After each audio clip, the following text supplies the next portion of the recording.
We all know that the Zaza can reignite that sense of wonder we had as a kid. Unfortunately, this doesn't come without a price, because depending on how much you consume, your brain function will drop accordingly. So even though in your head, you'll feel like a super genius connecting dots you couldn't piece together before, to the people around you, you'll be looking something like this.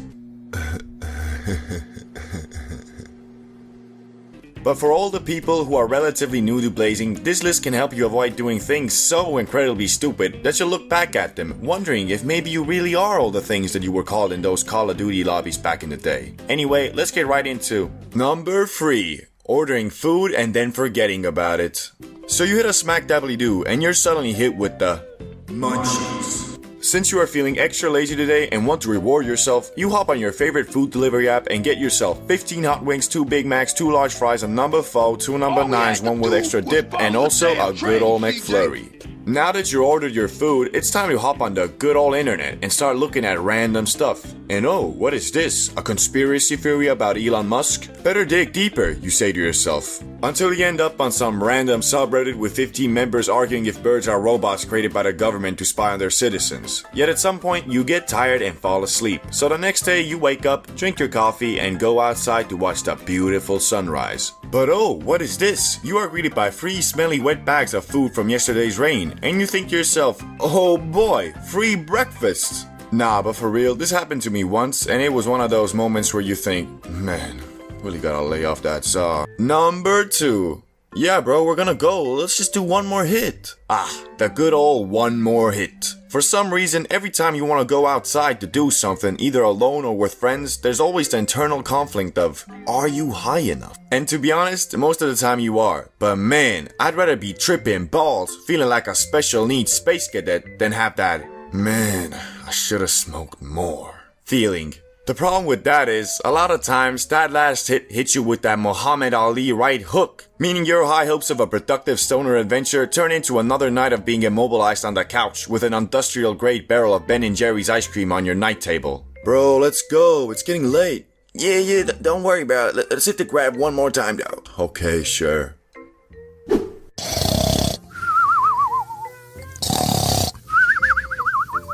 Number 1. Forgetting to buy the munch.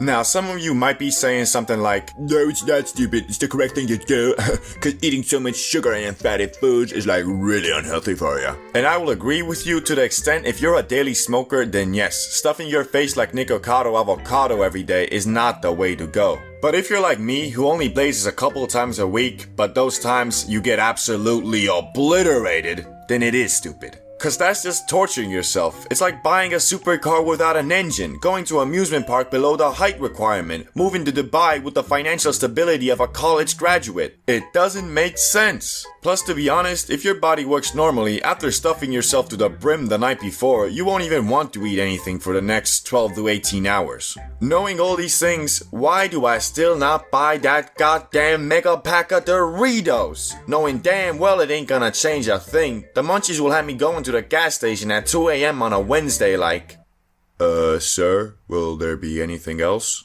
No. That'll be... No. Actually, I'll have a double cheeseburger too. I think all of us here have been high before, and probably drunk too. But have you been both at the same time? Crossfade. Getting this mixture right is unfortunately quite hard, cause if you smoke too much, you'll be reduced from Mr. Life of the party into a disabled slab of meat on the couch, where you'll spend your night alternating between scrolling TikToks and eating Doritos from your belly. But man, you get this concoction of THC and alcohol right, and the two chemicals will fuse with each other and create something more than they were separately. You'll become Stage 7. I'm so fucked up, man. Nah, but for real, you know how the magic spice makes everything interesting, but at the same time it throws you in the 10x gravity chamber with Vegeta, so every drop of energy you spend feels like you just ran the 100 meters and barely clinched the win over Usain Bolt. Well, the Henny will fix that for you, so if you get the mix right, everybody's stories and conversations will become 5 times more interesting. But at the same time, you also riling off the Henny, so you got the energy to do stupid shit while being soinked out of your mind. Hey bro, what you doing up here? Shit, we about to jump into the pool, fool. Ain't it a little small? Nah, man, it's good. Look at this. Hey, bro, can you call the ambulance? I'm actually in very serious pain right now. Okay, so I've talked about how awesome it can be, but man, if you're actually wasted, don't smoke the za, cause the za makes it very hard to vomit, and if you're drunk as fuck, you can see how that can be very dangerous. But man, I swear, these guys be enemies one day and best friends the next, cause if you know anything about science like I do, then you know that the best cure for a hangover is that Cali exotic bud. So I always pack that first aid kit for the morning after the party. It can even be used as a vaccine, kind of. So by that I mean if you smoke up before a night out, your hangover won't be nearly as bad. I don't know, at least that's how it works for me. But bro, this one time I was celebrating my high school graduation by going camping with our entire class, and you know your boy got straight obliterated off the Henny and za. But thankfully in the morning I wasn't feeling too bad, but I felt it getting worse, so I went to my homie Salamander and politely asked, "Shall we partake in the rotation of the spliff, my dear man?" "Yes, I believe that is a stupendous idea." "Fabulous, shall we?" "We shall." And after that holy rotation, I was suddenly cured and went on to spend the whole day hanging out with our class in castle ruins, museums, boring shit like that. But once we got back to our campsite and my high had almost faded, I suddenly got real sleepy and I wasn't feeling so good. So me being the total geek I am, went to bed at 9 p.m. on my last day before I never saw these people again. And it must have been divine punishment or something, cause I woke up with my first and worst hangover I've had. And here's the kicker, I was out of kush. Feeling like a badly programmed NPC, I hated everything that wasn't lying on the ground fading in and out of sleep. Worst part was, everybody started packing and getting ready to leave, whilst I was in the most agonizing state my body had ever been in. I'm usually one to push through the bad trip or not feeling so good, but that day I was absolutely defeated by mortal man's only weakness, hoes and booze. I guess what I'm trying to say is, being crossfaded is usually a hit or miss. You either have the time of your life or you overdo it and end up being the weirdo at the function who falls asleep on the couch overnight, or even just blazes up at home and just forgets to even go to the party.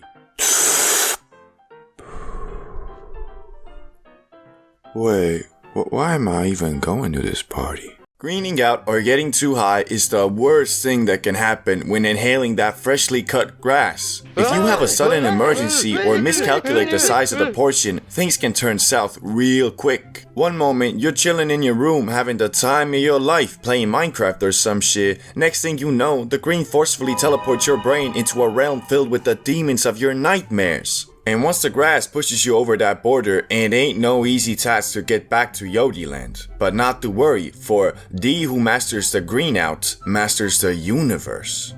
Okay, well that's kind of an overstatement, but nah, for real. If you want to learn how to never green out again, then you're in the right place. Cause being that I do have a PhD in spliff rolling, a master's degree in avoiding bad trips, and a bachelor's in high thoughts, I am more than qualified to teach you the ways of the za. First things first, what are the symptoms of feeling too high? Well, the Cambridge Dictionary describes greening out as greening out is a term described as being so goddamn high that you start tweaking like a schizophrenic that hasn't taken his pills for a week. The symptoms of this state include dry mouth, anxiety, paranoia, thinking of that one time you should have done that one thing a little bit differently, etc. As we can see, greening out is obviously not a pleasurable experience, and to know how to counteract this phenomenon, we must analyze the three main types of greenouts. Number 1. The pure Kush coma greenout. Starting with the good old Kush coma. Being one of the most commonly occurring greenouts, it can be caused by many factors like overestimating your tolerance, smoking an unexpectedly strong strain, or the one I have seen the most, not correctly gauging the situation and how much fadedness it requires/allows. So let's say you're gonna be going over to a small little function with a couple of your buddies. Now, if the goal of said function isn't to all unifiedly test the boundaries of high, then I wouldn't recommend hogging the spliff in the rotation for too long, cause you best believe when everyone is chatting and having a good time and you're just laying on the couch like a sloth, you'll be wishing that you were a little bit more generous in the prior rotation. Plus, the guy who falls asleep first is always the one who gets clowned on, so you probably don't want to be him. And if you've never been in a kush coma, I think a quote from one of the most beautiful works of artistic creation in the 21st century sums it up best. It's the blunt after blunt rotation. Now I'm in a kush coma off the OG aroma, and my brain going on vacation. Kush coma, kush coma. I am in a kush coma. Beautiful. Anyway, let's move on to the second type of greenout, which is number 2, the random anxiety greenout. Now, this is the traditional paranoid greenout. It can be triggered pretty much whenever. I mean, really, sometimes the green holy plant just feels like messing with you and decides to do something like this. Oh boy, I'm excited. Can't wait to just lay down and have a good old time. A few moments later. Hey, remember that cursed movie you watched as a kid? Yeah, that was stupid. Yeah, it was. But you're enjoying this salsa too much lately, so I'm just gonna make your brain think that it was real, so you get real spooked and can't sleep all night. That cool? What? No! Okay, bye. So, as you can see, these are kind of the worst, as there's no real counter for when the grass decides to screw with you. The only thing that can at least help prevent this from happening is your experience as a blazer, cause at some point, you get used to the occasional mind tricks of the za. Anyway, let's move on to the last and rarest one. Number 3, the situational greenout. Even though this one doesn't happen often because most people who decide to get faded into Universe 7 plan out a safe area where they can enjoy the grass in comfort. All that being said, however well you plan, there is always the chance of an urgent mission popping up. And I mean, what can you really do when, I don't know, your homie's about to be jumped by a ragtag bunch of 13-year-old UK roadmen? The only correct answer is you gotta get your baked ass up from that couch you've melded with, pull up on the situation and handle it like a man. Could you guys stop calling my friend the waste man, whatever that means? Man, shut up, blood, before you get chinged by the mandem, plotty waste man in it. What? I'm not a waste man, okay? And I can see we're not getting anywhere, so I'm gonna go now. Ching him up. Okay, well, you're probably not gonna be in situations exactly like that, but you get what I mean. Now that we've learned about all the types of greenouts, how do we counteract them? Well, if I'm gonna be honest with you guys, I don't have that master's degree in avoiding bad trips, although the split rolling one was not a lie, and therefore I did nothing wrong. By Prime Energy. But it's rather simple. To avoid the kush coma, don't smoke as much kush. The anxiety greenout can easily be avoided with basic strategies, so if you're going to a place filled with new people, it's probably not the best idea to hit that double Benjamin. And the last one, well, can't do nothing about that. Just hope you don't get chinged, I guess. Man, smoking too much is such an awkward thing, especially because of how normalized getting faded has become. Nobody wants to be the guy who kills the vibe by admitting they graining the fuck out. Like, dudes be knowing they approaching their limit, but peer pressure is a bitch. Like this one time in school when we were smacking the paper Plainjamin on lunch break, and I could tell everybody was nearing the border between Yodiland and the Upside Down, but this motherfucker Salamander just kept on passing the J, and nobody wanted to be the first one to back out. Everyone kept on puffing and puffing until this one motherfucker just started puking. Like, goddamn. Safe to say, dude probably hasn't smoked again till this day. But you know, that was high school. Most kids weren't on that Wiz Khalifa pack like Salamander. I mean, this dude's parents were barely home, so mans must have just been low-key looking for attention by acting out. But instead, all he got was Snoop Dogg's tolerance and all the school thotties daily driving his dick. Some of you might not even know what it feels like when you smoke too much though. Shit, I know I didn't. My dumbass always just concluded that the stuff was laced, which looking back at it now makes me feel like a dinglebop for real. I mean, how you gonna smoke way more than you usually do in a situation you're not super comfortable in and then blame it on the weed? It's like a drunk driver suing an alcohol brand for making them unable to drive straight. Shit, it's like going to the store and buying too much food and then blaming the cashier for not stopping you. Like, bro, it's not on Jimmy the Plug God. Dudes is probably smoking the same stuff as we speak. And yeah, I know sometimes it could actually be laced, but what does telling yourself that help? Like, wouldn't it be better to believe it's not and your brain is just tweaking? Then you could maybe, you know, calm yourself down. Unlike when you've convinced yourself the plug is a fucking supervillain going around giving his customers schizophrenia. Like, goddamn, son, someone's gotta like the bat signal for real. But shit, I'm out here preaching like I ain't done this myself. Back when I was younger, I did green out a couple times, but since then, I have developed rules I follow to avoid this at all costs. Like, for example, first rule, you don't always gotta get obliviated, bruh. Seems simple enough, right? But back in the day, every time we were smoking, my dumbass felt like I had to get higher than last time. Once the J reached me, I just...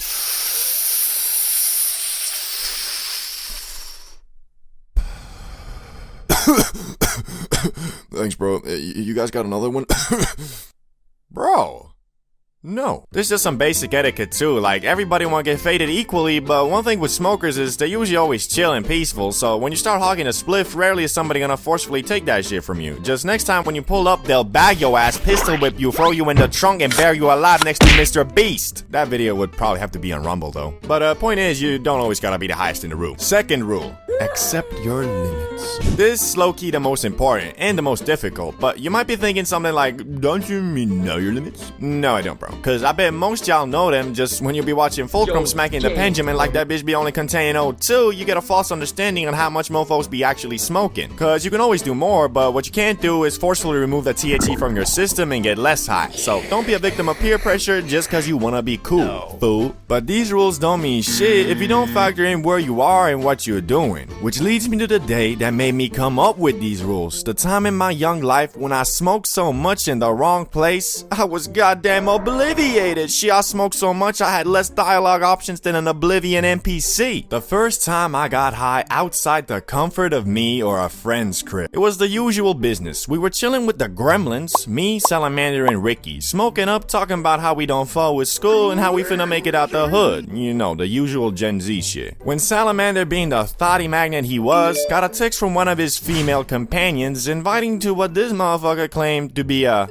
chill hangout spot. Although I do trust the homies, knowing Salamander's track record, I was a bit sus, cause I seen the places this dude hangs out at. I'll be waking up at the middle of the night to take a piss, then check the snap only to see dudes partying at some straight up trap house bugging off fucking ketamine. Okay, can't say that on YouTube, but let's just say it wasn't weed. Anyway, you know the drill. I don't wanna go, Salamander uses his 99 speech, convinces Ricky, now it's a 2v1, and I fold. Epic victory royale. But I agreed only under the condition that none of us drink nor do anything else but smoke the Lord's loud, because it was a motherfucking Thursday after all, so I wasn't trying to pull up to school smelling like a bum, acting like a depressed middle-aged man from The Hangover. Looking back at it though, that was probably the wrong call, cause, well, you'll see. So we're walking to the crib and Salamander lights up this comically big J that he rolled back at his place with a week's supply. While we're almost finished puffing and on the edge of obliviation, I see this super dope house that seems to be having a party, so I excitedly asked Salamander, yo, is that the spot? Bro, okay, that place does seem pretty dope. Oh yeah, that's the spot. Glad you fought with it. Some people are kinda put off by it from the initial appearance. Anyway, let's just go in. Yeah, it looks pretty cool. You first though. Where are you going? What do you mean? The crib, bro. Leave it to Salamander to have you walk through an amazing street filled with beautiful houses and lead you to the only one that looks like Shrek's vacation home. To add to it, me and Ricky were quite frankly bugging. But as I mentioned in the previous rules, that's not always a good thing, especially when you're preparing to go into a house where your brain has calculated a 50-50 chance of being stabbed in the gut by a freaking tweaker with a kitchen knife. In my head, I was thinking, well, hoping for the saying, don't judge a book by its cover to be the case here. But oh boy, I should have judged the goddamn book by its cover and dashed off like Prime Usain Bolt. Cause what we were dealing with was in every sense of the word except not containing any of the actual substance, I think, a crack house. These people were blasting some of the most disgusting music I've ever heard. Shit sounding like the noise a speaker makes when you fiddle with the aux cord. And because I was high, that set the whole tone of my experience there. And shit, I did not know Salamander hanged out with vampires. Most of the dudes there were looking what you would imagine the local bum to be when he was young. I was in total shock. My teenage brain could not comprehend the degeneracy, the idiocy, the overall lack of humanity in that house. And it's not like I didn't try to have fun, but our highness did not mix with whatever the fuck these guys were on. At some point, I saw him pull out a vodka bottle, and they drank the whole thing in 5 minutes dry, straight from the bottle, like they were trying to speedrun liver failure. I attempted to conversate with some of them, but to no avail. I mean, what did I expect though? A drunk person usually isn't on the same wavelength as a high person, combined with the fact these dudes probably just got done sacrificing a goat to bring forth the Antichrist. I was starting to tweak the fuck out. Well, not tweak, I guess. Me and Ricky did have some fun by just bantering about how messed up of a place we had found ourselves in. All of this didn't seem to affect Salamander though, as we spotted him rizzing up a girl we assumed was the one that invited him, but we were wrong in that assessment because 5 minutes later the girl who actually invited him saw it, went up to him, yelled at him, and then slapped that man so hard it made him rethink his whole damn life. Cause as we were laughing at what had happened, he walked straight towards us and said, "Man, you guys want to do some ketamine?" Nah, he actually told us that this was probably a bad idea and that he's ready to leave if we are. Good thing too, cause if that girl hadn't slapped some sense into him, Salamander might have gone on to do the thing I mentioned like 3 times in this video. So anyway, we went back home at like 2 AM or something, put on some WWE on the TV, prepared to gleep, and got obliviated.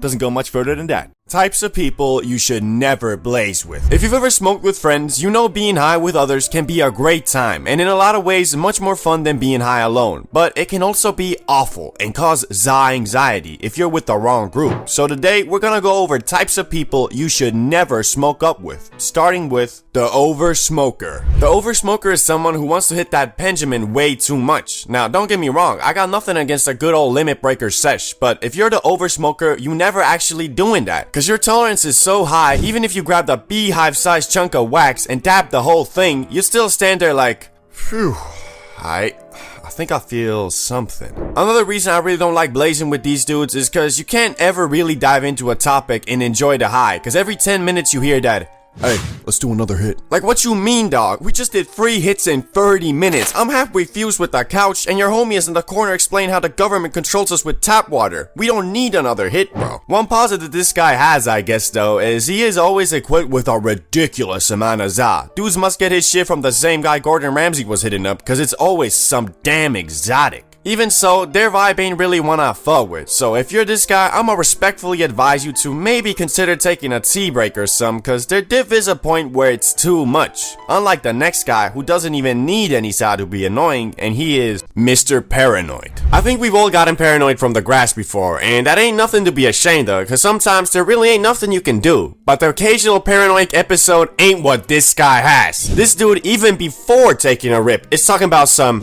hey yo, you sure this ain't lace, right? No, what? This is the same stuff as last time, bro.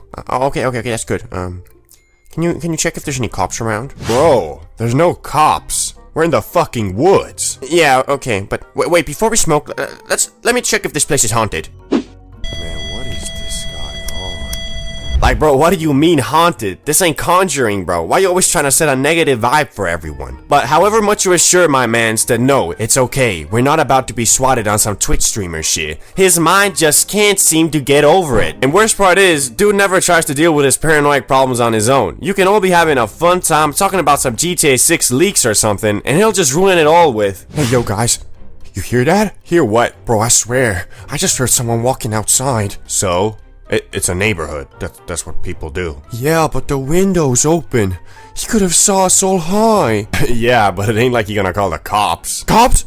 There's cops?" "What? No, chill, man. There's no cops." Nah, bruh. I think I'm greening out. I need some fresh air or something."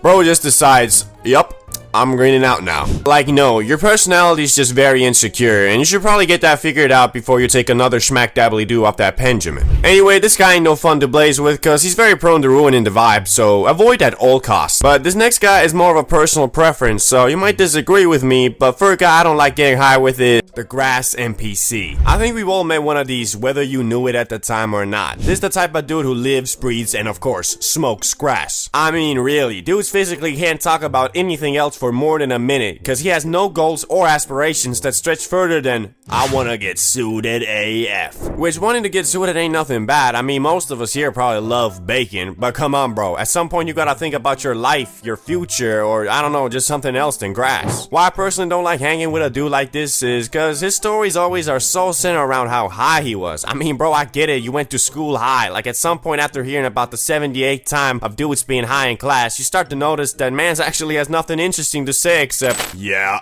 I was so gone when I was in math class. Yeah bro, we went to the zoo and I was not on planet Earth. like bro, when are you ever on planet Earth? And I find it hard to believe this guy, cause if you blazing so much, do you even feel high anymore? Like, don't you just get used to the feeling and it becomes normal? Anyway, yeah, don't be this guy. He ain't making it past level 1 of life, for real. Unless he like starts his own dispensary or something.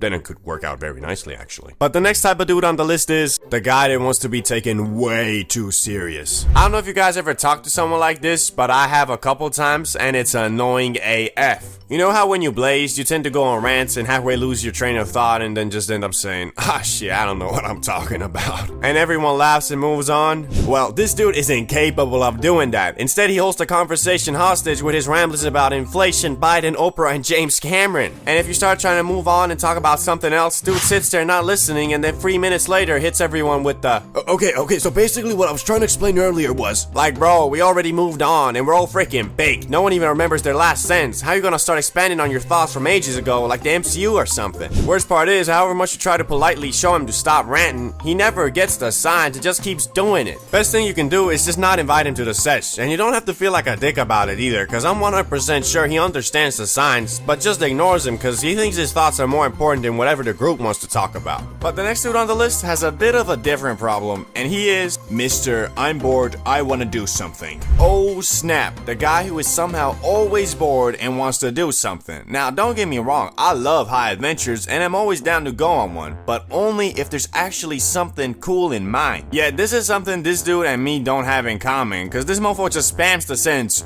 I'm bored, let's go somewhere. like bro, where somewhere? Say where. My man just assumes anywhere is better than where he is, and honestly that gets annoying fast cause it makes you all self-conscious about if you're bored or not. And honestly, a lot of times you might be, but that's just life. The grass ain't a freaking happy pill. Sometimes you're gonna smoke up and still feel bored. But how is that gonna change if we go outside? It's not like we living in Skyrim, bro. However sad it may be, you ain't finna open the door and see a mysterious bearded man waiting for you with a scroll in his hand saying, Adventurer, we need you. but hey, out of everybody on the list, I think this guy's the least bad, cause a lot of times the ZA makes mofos lazy AF, so it is good to have someone who can push the group into doing stuff. Just sometimes my man needs to chill out. Talking about, Let's go to McDonald's, let's go to Burger King, let's go shh, let's just shut the fuck up. Okay. Although sometimes dude actually does have something in mind, which turns out to be pretty fun. So there ain't nothing bad with wanting to do something cool, just you don't have to parade the fact you're bored all the time, cause just by saying that, everybody is gonna feel like that even more. I think most of us have worked a minimum wage job, and the most easily accessible ones usually involve the flipping of the patties some way or another. Like, I'ma keep it $1.50 with you. If you ain't work at a gas station or fast food place and instead opted for something like a hotel admin or a waitress at a cafe or even a lifeguard, you really got off easy.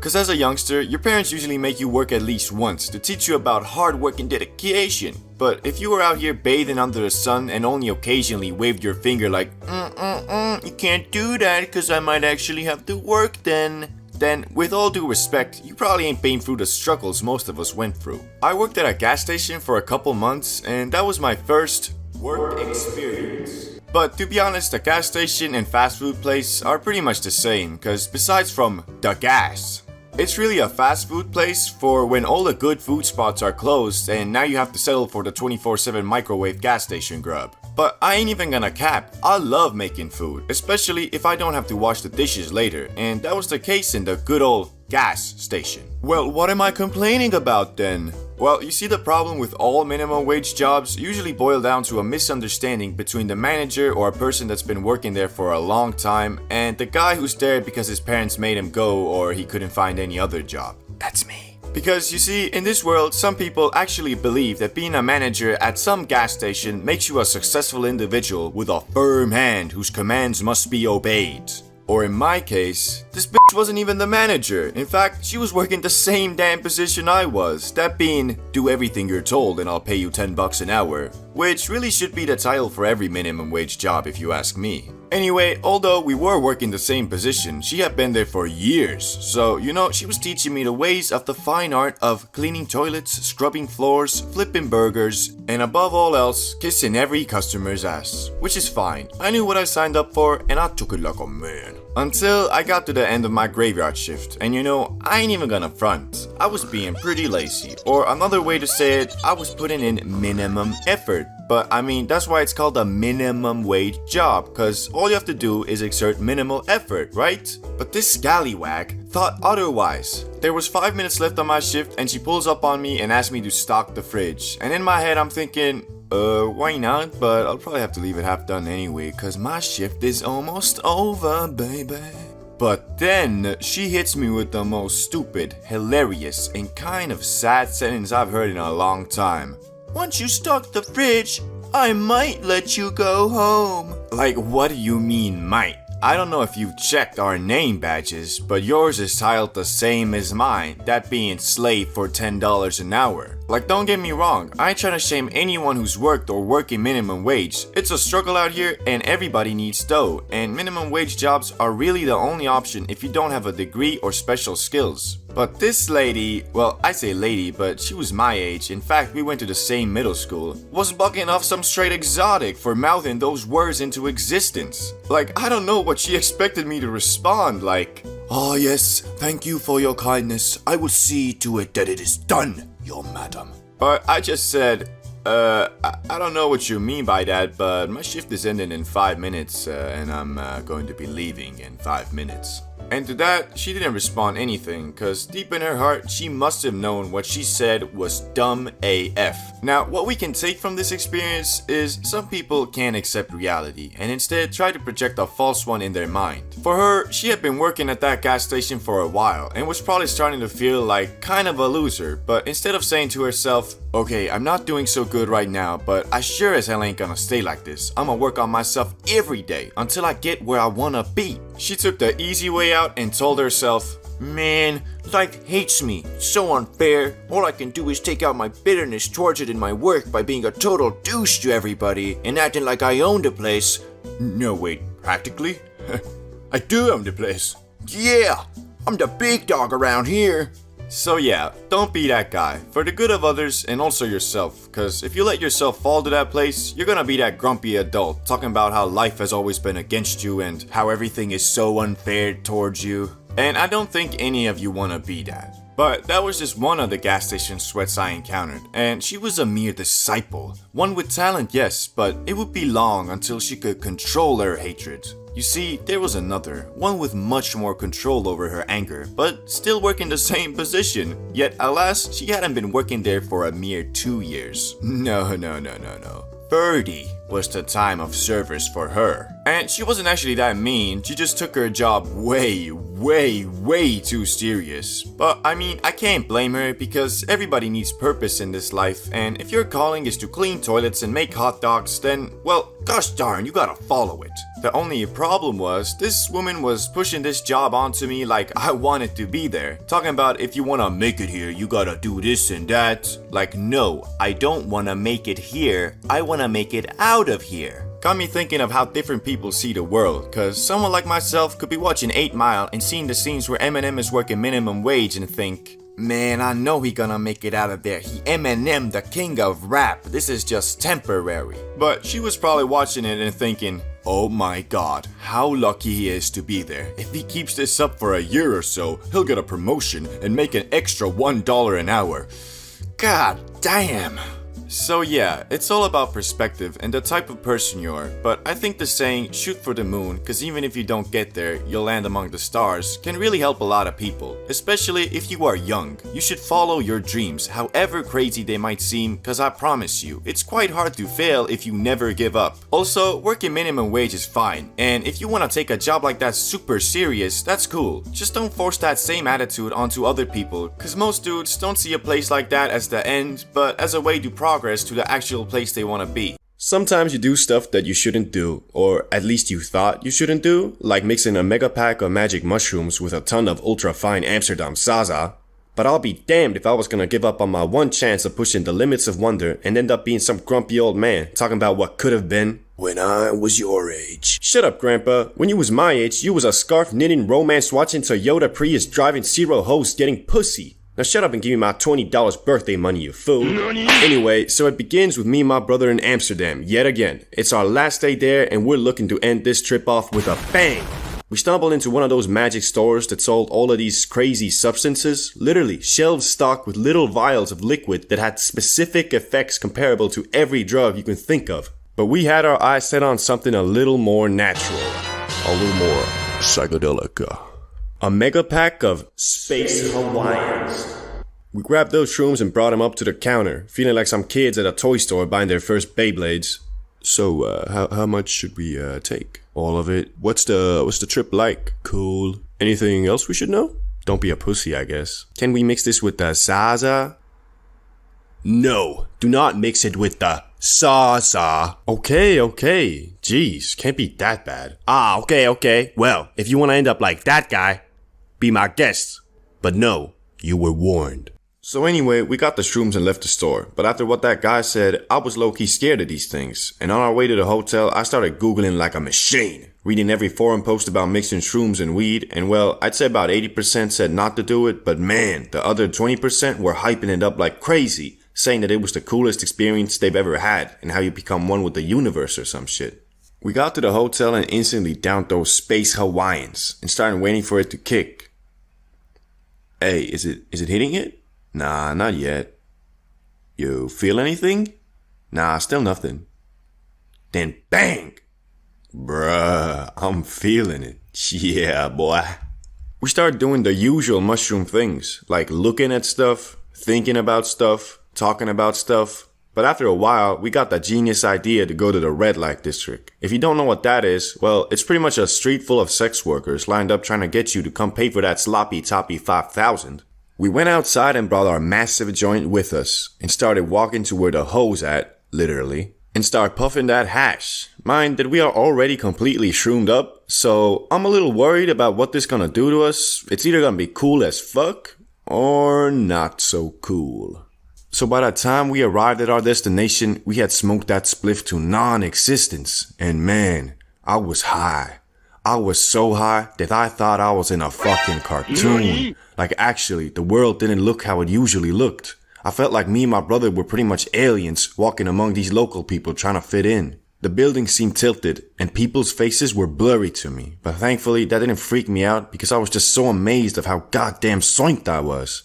At some point I started really feeling my brain. Like not just a piece of meat in my skull, but the neurons that were constantly firing off. Meaning if I thought about moving my hand, I could feel my brain sending out the signal and how the electric pulse traveled through my body into my hand. So basically what I'm saying is, I felt like I was actually controlling this giant piece of meat that is my body like a goddamn mech suit.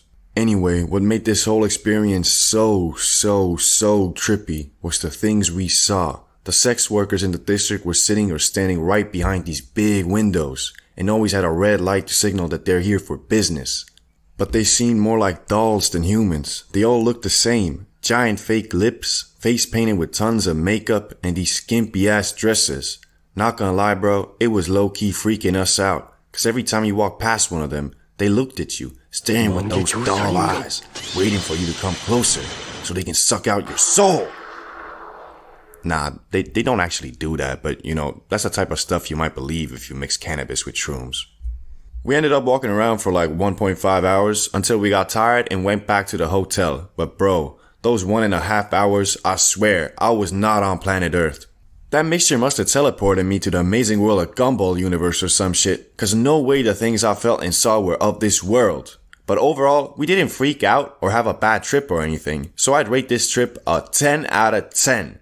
Cause we had no issues really. After getting back to the hotel, we had the usual munchies and sleepiness. So really, that kush helped us out. Cause my experience with shrooms until this point was they don't let you sleep. But thanks to that fine natural grass, I slept like a baby. The wake and bake is a legendary art form created by humans of the highest intellect. The act of waking from one slumber and immediately entering into Yodi land is a sacred practice known only to the chillest of creatures. There has been a lot of controversy in the meaning of wake and bake. Some say it can only truly be called the holy practice if one smokes up immediately after awakening from dreamland. Others, including myself, believe it is not necessary to sleep next to your crusty last cleaned in 2007 smelling like a rotting can of tuna ass piece of glass. Cause I don't know about you, but personally I like to start my mornings off with something nice, like a coffee or some bacon and eggs, not the taste of water in my mouth whilst coughing my lungs out. I believe a true connoisseur won't partake in such barbaric activities and will at least put some pants on before smoking that doozy. Now, if you ever participated in the wake and bake, you will know that it hits differently than, let's say, an evening bake, but only if you got the whole day free, cause the Zaza will amplify your excitement for the coming day, or until you eat breakfast and pass out on your bed. Back in summer, I used to bake after the wake quite a bit. It was always really nice to just go outside to the warm sun while smoking that morning pack.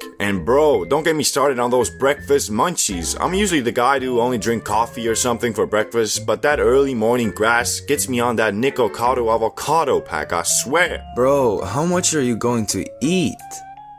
Everything. And after a delightful breakfast like that, how can you be anything but energized? Nah, in reality, after destroying 2,000 calories of Twinkies, you're probably gonna pass out in 20 minutes. But that's why after the first couple times, I created the 3 golden rules of a productive wake and bake. Number 1. Don't have a demonic ritual that involves you sacrificing 15 hot pockets in your stomach. But you just said that the breakfast munchies are nice. Yeah, they are, but you have to treat the massive breakfast kind of like drinking alcohol. So you gotta understand the sacrifice you are making by having that giant breakfast. You are effectively done for the day, as you will most likely fall right back to sleep after, and then when you do wake up from your 3-hour morning nap, you'll feel all hazy and bad, cause you just wasted your whole day. Lazy piece of shit. So if you wanna avoid that, don't wake and munch. Number 2. Make a plan the night before. Have goals set for the day. Basic stuff like buy groceries, maybe work out, hang with some friends, stuff like that. Cause when you have a plan the night before, you are much less likely to just sleep the whole day and then at night feel like a lazy fat tub of lard. But also keep in mind, you are supposed to have fun on a wake and bake, so don't make the objectives too hard cause you're probably just not gonna do them then. Some of my favorite wake and bake activities include going to the gym, playing a team sport, playing a story game, bathing in the sun, going to the store, hanging out with the homies, etc. Anyway, time for the last rule, which is number 3. Don't get obliterated on the wake and bake. So this one is kinda obvious, but important nonetheless. It might seem like a great idea to get soinked up to nuts on your first hit, but in reality, all that will do is spoil the plans you set the night before. Cause no matter how productive of a smoker you are, when you're faded to the max, there is about a 95% chance you'll tell yourself, ugh, whatever, I'll do it tomorrow. Which once evening rolls around, will hit you with that existential depression. And the only way to escape from that is with the purest form of productivity. We've all had it, we all know it. 2 a.m. motivation. The drugs, the cigarettes, that dumb bitch. It all starts fucking today, alright? No more fucking excuses.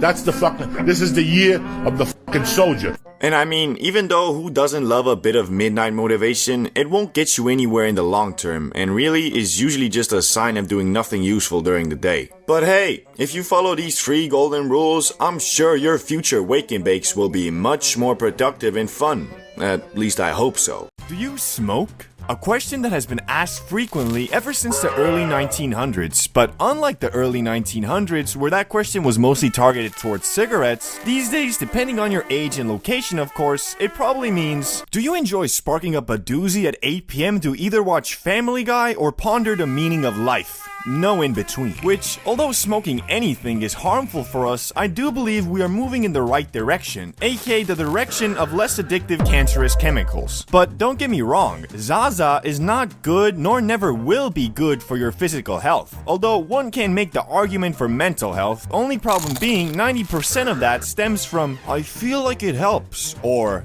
I'm happier when I'm high, which in no way confronts the root of the problem, but rather serves as a temporary solution. But who am I to tell you if you're smoking too much weed, bruh? You have to figure that out yourself, because every situation is different. What I can and will do in this video though is outline every level of cannabis consumption, how they may affect your health and life, and give you a better understanding of when and how a semi-unhealthy controlled hobby can turn into a straight-up addiction, to hopefully educate the public about the most important thing when it comes to anything in life: moderation. So let's start off with level 1.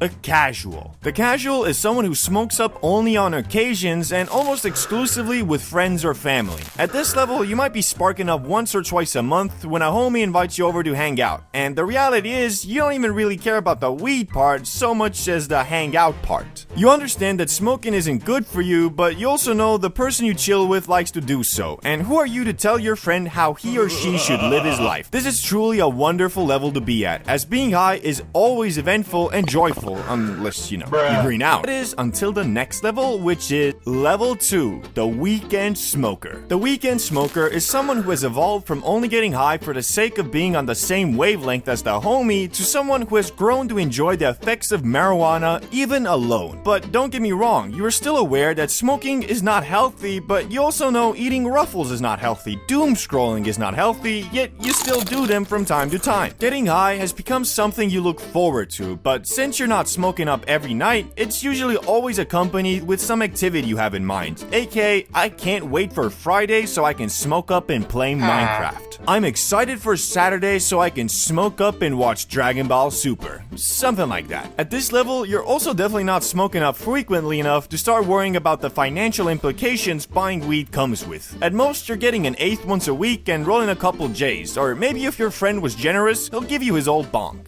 Protected with your life. Personally, this is the level I have tried to stay at, but well, it's kind of hard because at this point you have your own weed, and if you're doing something fun at night, it kind of tempts you to do it, well, high. And once you give into that temptation, you'll move up to level 3. The daily reward. You've come to really enjoy your weekend highs, so much so that you've decided, screw it, it's Tuesday, there'll be no hangover like with alcohol.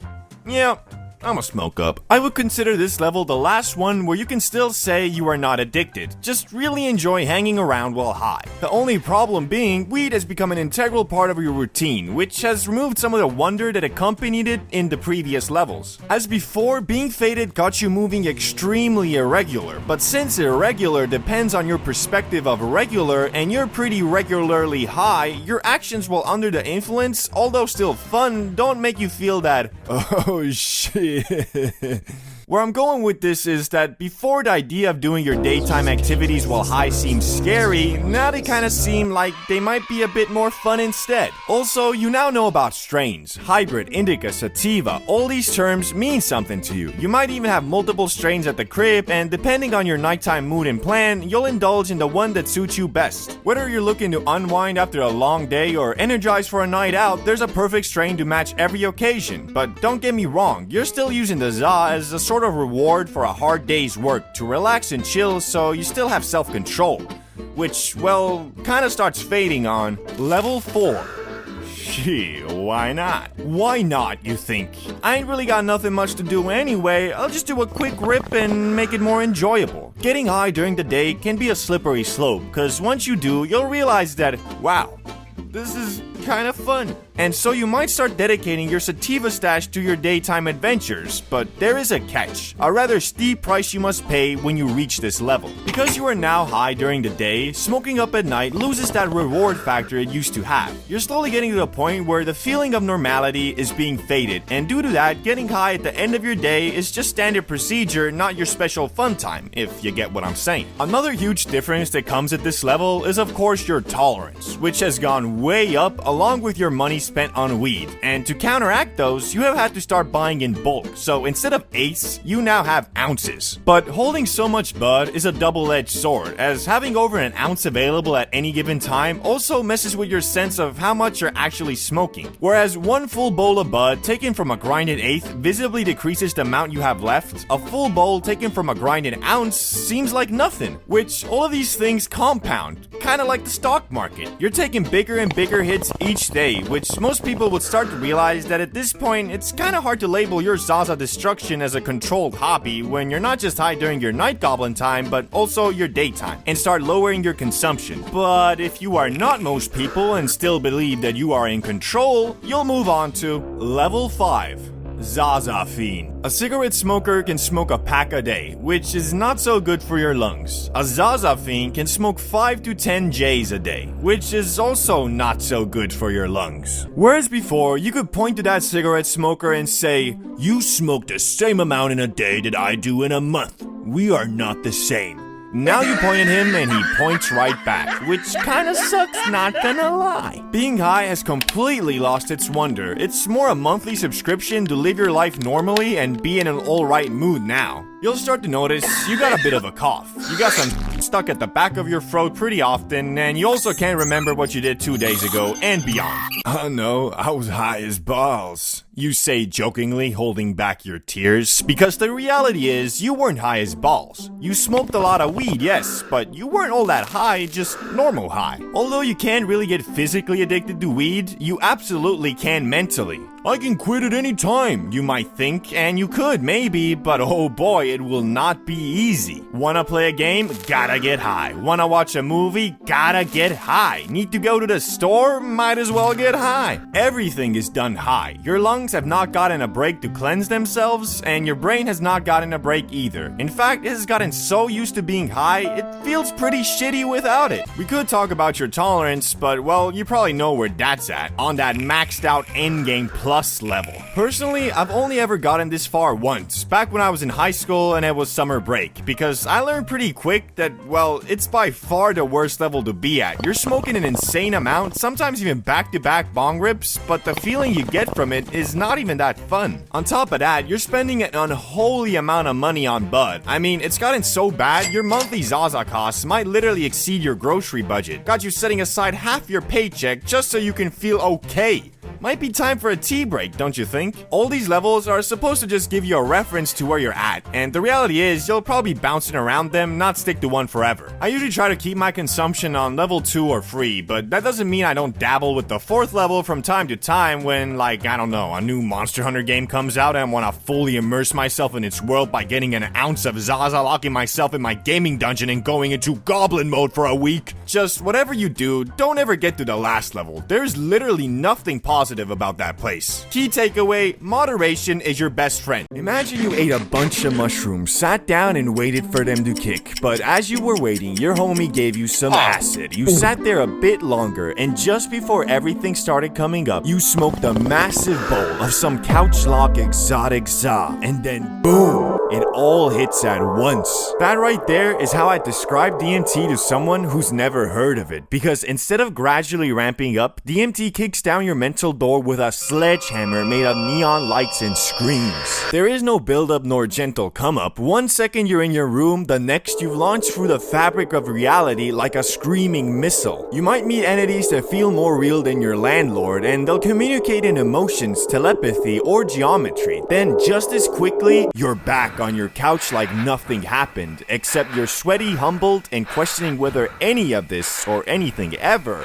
was real. But that's just DMT, the psychedelic equivalent of being booted out of the universe, given a cosmic PowerPoint presentation in a language your soul barely understands, and then drop back into your body with only a vague memory and a racing heartbeat. Knowing all that, you might understand why DMT has been one of the few psychedelics I've truly been scared to do. Not because I feared addiction or really any of the usual worries, but because I truly thought that I might not come back from this as the same person. But hey, if you do it, you will talk to intelligent beings from other dimensions, for real. Joe Rogan did it and he seems fine. So, for the sake of education and science, I will be sharing my experience with the king of psychedelics. No wavy hands here, a true out-of-body experience with cosmic figures, ghosts from my past, and an ending that truly left me questioning the reality that I saw versus the reality reality that I live day to day. But as a disclaimer, do not do anything in this video. It's all just a funny, entertaining, and educational stickman story, and never actually even happens. I am a stickman. Anyway, it all started where I feel like these things usually start. Los Angeles, California, the city of angels and the homeless. I was staying in LA for 1 month, and I was your typical tourist. Benjamin in one hand and a Starbucks coffee in the other, walking on Santa Monica and Venice Beach, observing some of the most unique and, well, weird people I've ever seen. One guy was walking around with dreadlocks down to his knees and a live parrot hanging around his shoulder. Another smacking 10 blinkers of a pen in front of the metro before going in, sitting down, opening a Nutella jar and raw dogging the whole thing with his fingers, sitting right next to me, mumbling stuff like, Nutella. Then reaching my destination to play street ball, only to be picked up by a dude who had allegedly made $200 on the boulevard that day by doing backflips for money and then spending said money on his preferred combination of highs to play basketball.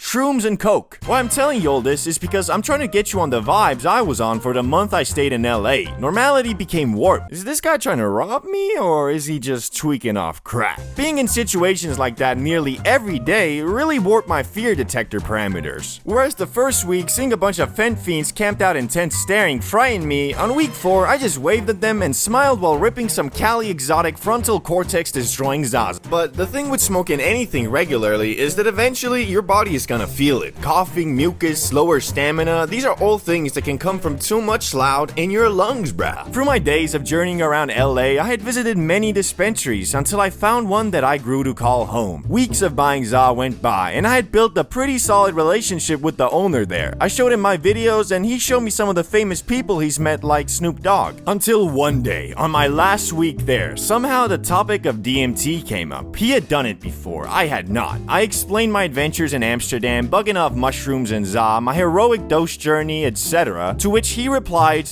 "You're ready." And after a few minutes of back and forth of me explaining why I'm a bit scared to try it, he ended up convincing me with 3 simple words. Sick video idea. Damn it! He's right. $7 for eggs?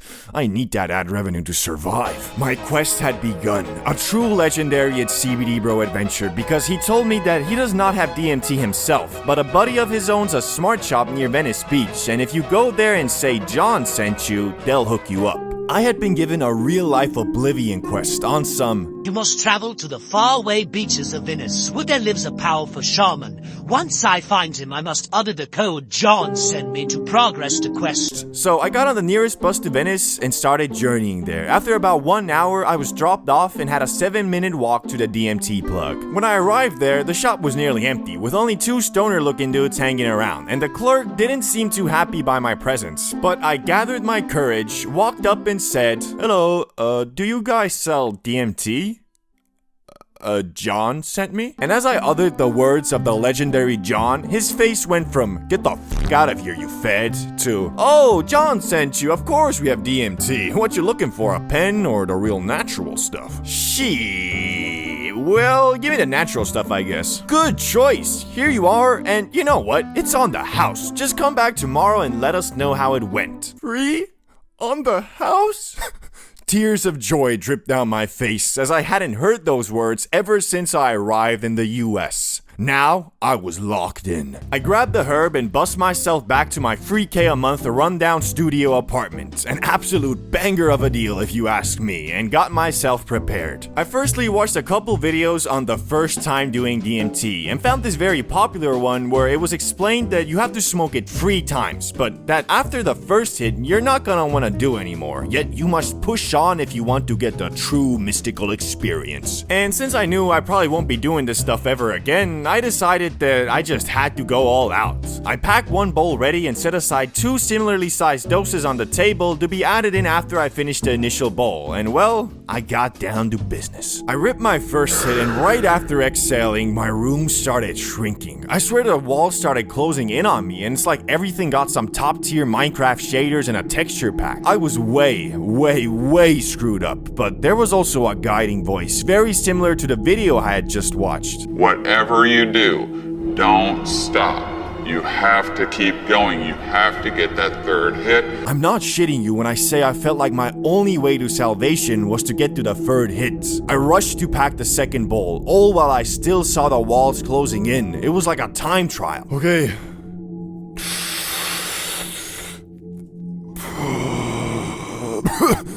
The world around me started violently collapsing and vibrating like there was a glitch in the Matrix and I was about to be pulled out. It was so freaking intense, honestly, there's nothing I can even compare it to. I was screwed, I was tweaking, not having a fun time. I did not want to smoke more, but then through the chaos, my subconscious was screaming, "Finish what you started!" At this point, my arms were literally melting, but not in a particularly scary way. It's hard to explain, it was more cartoonish. I struggled to load the last bowl and fought my conscious brain every step of the way there. But I got it ready, and I smoked it. I smoked the whole thing, and I was simply not there anymore. I slumped back on my couch and just fell into a void of moving colors, weird shapes, and creatures. But even though I had never seen any of this, it all felt very familiar, like I had been there before, kind of like when you have a super vivid dream that weeks later you struggle to remember if it was real or your imagination. After a bit of time, the flickering colors and shapes stopped, and I landed in my childhood room, sitting in front of my monitor, and it was like all the colors and shapes were actually in this monitor, and I just zoomed out and I was sitting on my old chair staring at this screen, which was like a gateway to this colorful DMT universe. But even though I was not in the DMT portal anymore, my room was still super weird. Like, everything seemed to be as I remembered it, but I had an odd feeling that something was not right. Everything seemed correct, but wrong at the same time. And then, through the door to my room, in came one of my old friends, Salamander, but he was different. Like, it was an alternate parallel universe version of him, and he was wearing this Matrix-style robe and just kept saying, "You are where you belong. You are where you belong." But I was like, nah,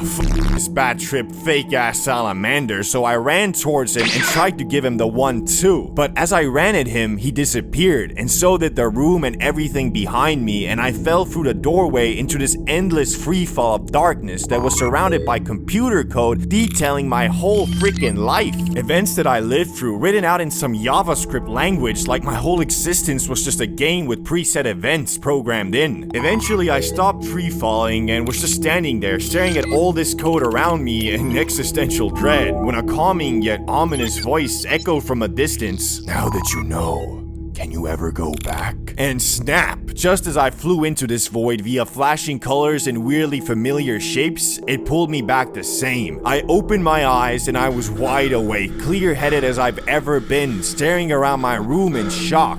Holy shit. It felt like it was over before it even started, and although I was left feeling a little bit frightened from that ominous final message, overall, I was just in shock that there exists a plant with such tremendous power in pulling out your subconscious mind and leaking it all to your conscious mind. I had a sense of mental awakening, but also like I knew something I shouldn't. Shit still freaks me out to this day. Really, the only thing I can compare it to is some ultra vivid lucid dreams I've had, and even those were more grounded in the reality we perceive day to day. DMT isn't your average psychedelic like psilocybin, which adds a layer on top of reality. DMT is its own reality, its own plane of existence, and for that reason, I probably won't be doing it again. Although I am very curious about the mysteries it presented to me, I also know from previous experience that trying to get answers to these mysteries just end up giving you more mysteries. But then again, I don't know, maybe DMT is different. You know, back in the day, if you wanted to get high discreetly, sorry bro, there was no way. I mean, you got the J, which stanks up everything. You got the bong, which although doesn't stank as much, where are you gonna hide it? Imagine trying to sneak by your parents on some... What you doing dropping shit at a time like this, boy? Downstairs, I came for, I came down, I wanted a glass of water, yeah. Boy, you must be neurologically disabled if you think that'll excuse you from breaking some dusty-ass dollar store piece and spilling bong water all over my goddamn living room. No, it's... Here, take a smack of this shit. It'll get you proper, boy. Well, that sounds like a pretty fun... Anyway, point is, you're not gonna be hiding that shit for long. Only real option you had was the pipe. But bro, at that point, you sacrificing everything you got for one high. Like, I swear, the pipe is the last way anybody in their right mind wants to get faded. Every time I hit it, it's like my lungs and throat revert back to factory settings. Like I ain't never inhaled anything besides O2 before. Basically, by smacking the pipe, you're hurting your lungs and throat to the point it kind of fucks up the first 30 minutes of your high. And that's exactly why when the first Benjamin was invented by the scientists at Yodiland, it changed the game, bruh. Never before could you get obliterated on the go regardless of where you were or what you were doing. And thanks to that, getting high has become so damn easy, you got motherfuckers making obliteration their normal state. Never before could someone do anything even remotely sus and you could just assume they were fucking high. My man had sunglasses on for no reason, faded. Dude was staring somewhere for a bit too long, obliterated. Dude went to White Castle for a culinary experience. Well, that motherfucker's just weird. Goddamn cafeteria food. And you can forget about gas stations and fast food places. I mean, at this point, it's like damn near mandatory to be blasted on the job. And I got nothing against that, just since 90% of the time I find myself at 7-Eleven, I'm fried too. And the motherfucker that's supposed to be helping me is trying to scan my items with his damn iPhone. Nah, but for real, the pace that these fried motherfuckers work at is fine when your brain is running at the same low frequency, but if you're in a rush, it'll take damn near every ounce of mental strength you got to stop yourself from forcing a damn self-checkout. Would you like a bag with that, sir? Fuck no, here's the money, just give me my shit. But don't get me wrong, I got nothing against a good old Benjamin. There really ain't a better on-the-go, fast and easy way to get faded. Unfortunately, I didn't go to college and kinda cheated my way through high school too, so the 15 or so brain cells I was able to develop that keep me from losing and forgetting shit turned into, well, basically zero. And for that reason, I've already lost 2 of them. One of them slipped out my pocket while I was at the movies, and I'm pretty sure some teenagers stole it, cause after the film, when I was looking for it with my flashlight and shit, these motherfuckers were giggling in the back, looking at me like I was a damn circus clown. Coupled with the fact I was fried as fuck, I was fighting my tears, dog. I just got robbed by some damn teens, and I can't even do shit, cause it was illegal to even bring it in there. Second one I lost in a very similar manner. As I was getting out my Uber going back home, my sweatpants did me dirty and flinged that fucker out as I was standing up. Took me 2 minutes to realize, and when I did, my Uber driver was probably already hitting that shit, cause when I called him back to ask for it, he said, let me check. It seems that you only left me a $1 tip. Sorry, I couldn't find it. And that one hurt the most because that was the first pen I ever had and the one I used for my first Benjamin adventure, which my first time was, well, by far the highest I have ever been in my life. I'm talking freaky, I'm talking third person. Shit, it was the first time in years I truly greened the thaw out. For you see, normal weed or bud is just that, normal. So the strength of it is confined in the realms of reality, unless you know it, it's Moonrock. Anyway, the biggest difference between smacking a pen versus, let's say, a J is that the pen doesn't have normal bud in it. It has concentrate, which if you're unaware like I was, is about 10 to 20 times stronger than bud. Knowing that, the best way to get faded off the pen is by just taking small rips to avoid getting sent into the goddamn shadow realm. For example, the YouTuber Damien Luck 925 is very well known for taking multiple blinkers, which is the biggest hit you can take, outside in social situations, most notably in random classrooms, like it's nothing. So me being at my USA Airbnb alone in the confines of my living room, thought to myself, okay, so it looks like the basic hit I should do at least is 1 blinker, but probably more. Yet what was waiting for me on the other side of Blinker City was something I was not prepared for. Something unholy. The voices. I'll never forget the horrible things they were whispering. They made me almost delete my YouTube channel. Anyway, it started with me ordering a 1-gram pen off of Weed Amazon, and it arrived the very next day in a beat-up Cadillac with a delivery man who, from the looks of it, tests out every product he delivers just, you know, to make sure the quality is there. Yo, bro, you're here for the Wii, right? You got the cash? Yeah, I ordered through your website, though. It should be paid for already. Yeah, I forgot I'd take online orders now, too. Anyway, here's the stuff, bro. I trust you. Hey, thanks, bro. Have a good one. You too, man.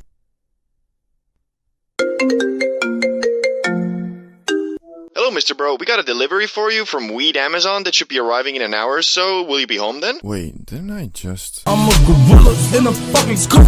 Gonna pull up to the zoo. Oh, I better get out of here. So I went back to the crib, Benjamin in hand, and prepared myself to get faded. And obviously, I went for a blinker my very first hit. But since I had never smacked a pen before, I inhaled it for about 4 seconds and stopped because it was so light on my throat, I thought it wasn't working, but it actually was. And from that 4-second puff, I was already quite bamboozled. But since I have this weird rule of every time I get new stuff, I break it in by doing a massive hit, I thought, well, fuck. I was supposed to do a blinker, and went for it again. I inhaled and inhaled for a good 8 to 10 seconds, but the thing just wouldn't fucking blink. It got to the point where there was tears coming from my eyes and my throat was begging me to stop, and it ended up like...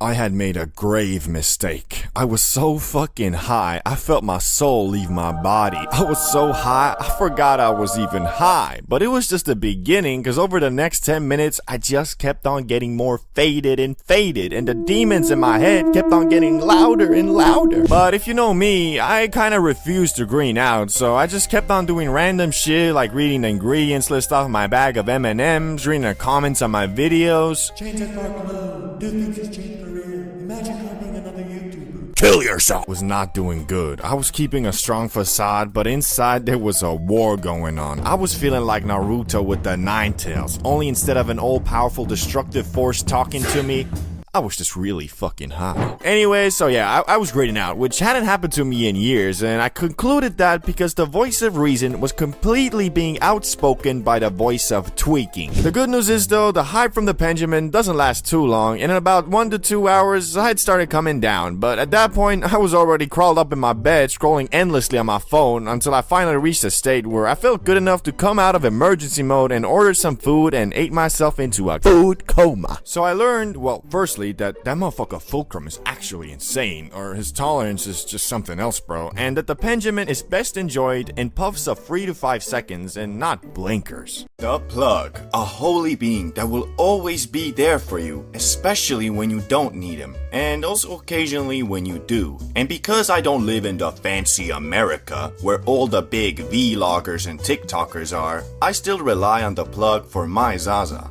But after years of buying from different plugs, I always wondered how much money do these guys actually make, and what are the requirements to be successful in the profession? Well, finally, after the introduction of a new, scientifically enhanced type of grass, HHC, I kinda got the answer to these questions, and I'ma be honest with you, it ain't what I expected. As I said before, it all started with the introduction of the so-called new and improved ZA, HHC. And because it was new and regulations had not been set, even in my Stone Age country where an 18-year-old can buy a liter of vodka and drink himself to death, or just get hammered and get the sudden urge to call out the 6'5" undefeated heavyweight MMA fighter at the club because, well, when he sees red, bodies start dropping. Anyway, since this was legal and I am a law-abiding citizen who wouldn't even dare to jaywalk, I thought to myself, this is the perfect moment to see what being the Plug is all about. Furthermore, because most dudes in this country don't know anything about strains, hash, bud, and just take whatever the Plug has, I didn't need to worry about people thinking I scammed them. Also, your boy conducted a thorough inspection of this new product, using only the most delicate and scientific tools possible.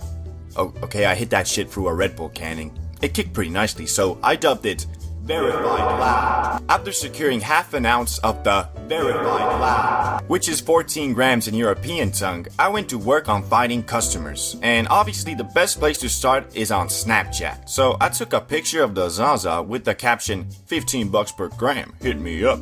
Which is a steal, because, well, it sold for 20 a G here. And unfortunately, I only got one sale, cause I guess most of the people who I knew smoked Verified Lab were plugs themselves, and knew of the existence of HHC, and that it's like 6 bucks a gram. But I was still determined to flip them packs and make them racks, so I hit up the most trustworthy plug I knew who actually had people in his contacts who smoked verified lab. But we're not in the business of trapping themselves. After a thorough business meeting where we may or may not have smoked the grass ourselves, he conducted that the gas I had was indeed worthy of the title, verified lab, and offered to buy it all for 12 bucks a gram, which I mean, I got it for 8.5, so I obviously said yes. At first I thought that was all. I made a nice profit of about 40 bucks and was feeling good. But after about 2 days, I got a message from the plug I conducted business with reading, "Bro, that shit sold out quick. Can you order more? I think I can actually sell this stuff for 25 a G, cause people want the same stuff real bad." Now, I think you are currently pondering two questions. Why didn't he just order more himself? And how the hell did these dudes not know it was HHC? Well, the reason he didn't order more himself is quite simple. He is a full-time OG plug, so dudes does not have a bank account to order stuff. And to answer the second question, I truly don't know.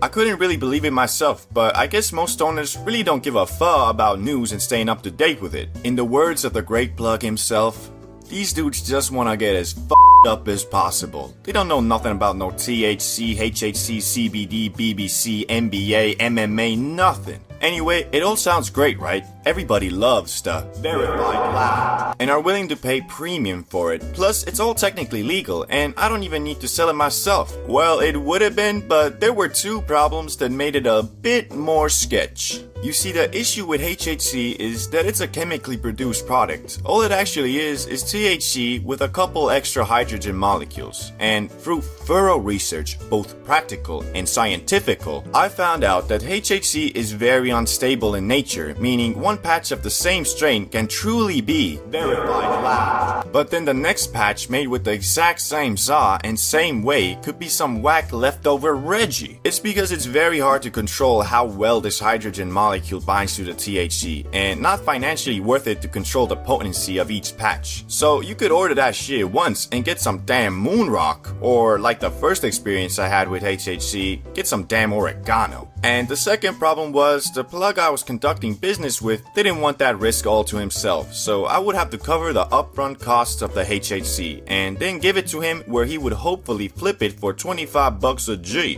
which I would receive 15 bucks a G and him 10. So here I was with quite the pickle of a conundrum. Should I order a whole ounce of HHC, which by buying an ounce you get the best price per gram, but I risk it being whack Reggie? Or should I just order a fourth, therefore lowering the risk of getting whack product, but also lowering the profit margins? And the conclusion I arrived at was the best of both worlds. I ordered half an ounce just like before. After receiving the good, I gave half of it to the trustworthy OG plug and waited for that passive income to roll in. But unfortunately, it was as I feared. The stuff I got this time was still good and solid, but it just wasn't the verified loud I received before. So the OG plug was having trouble marketing it as premium ZA and lowered the price to the industry standard 20 bucks a G. But unfortunately, dudes were catching on as well, and some of them refused to buy the ZA cause they could just order it online. Like, yeah, you can, but wouldn't you rather buy from your friendly neighborhood plug? I guess not, cause after a couple days, the OG plug sent me another message.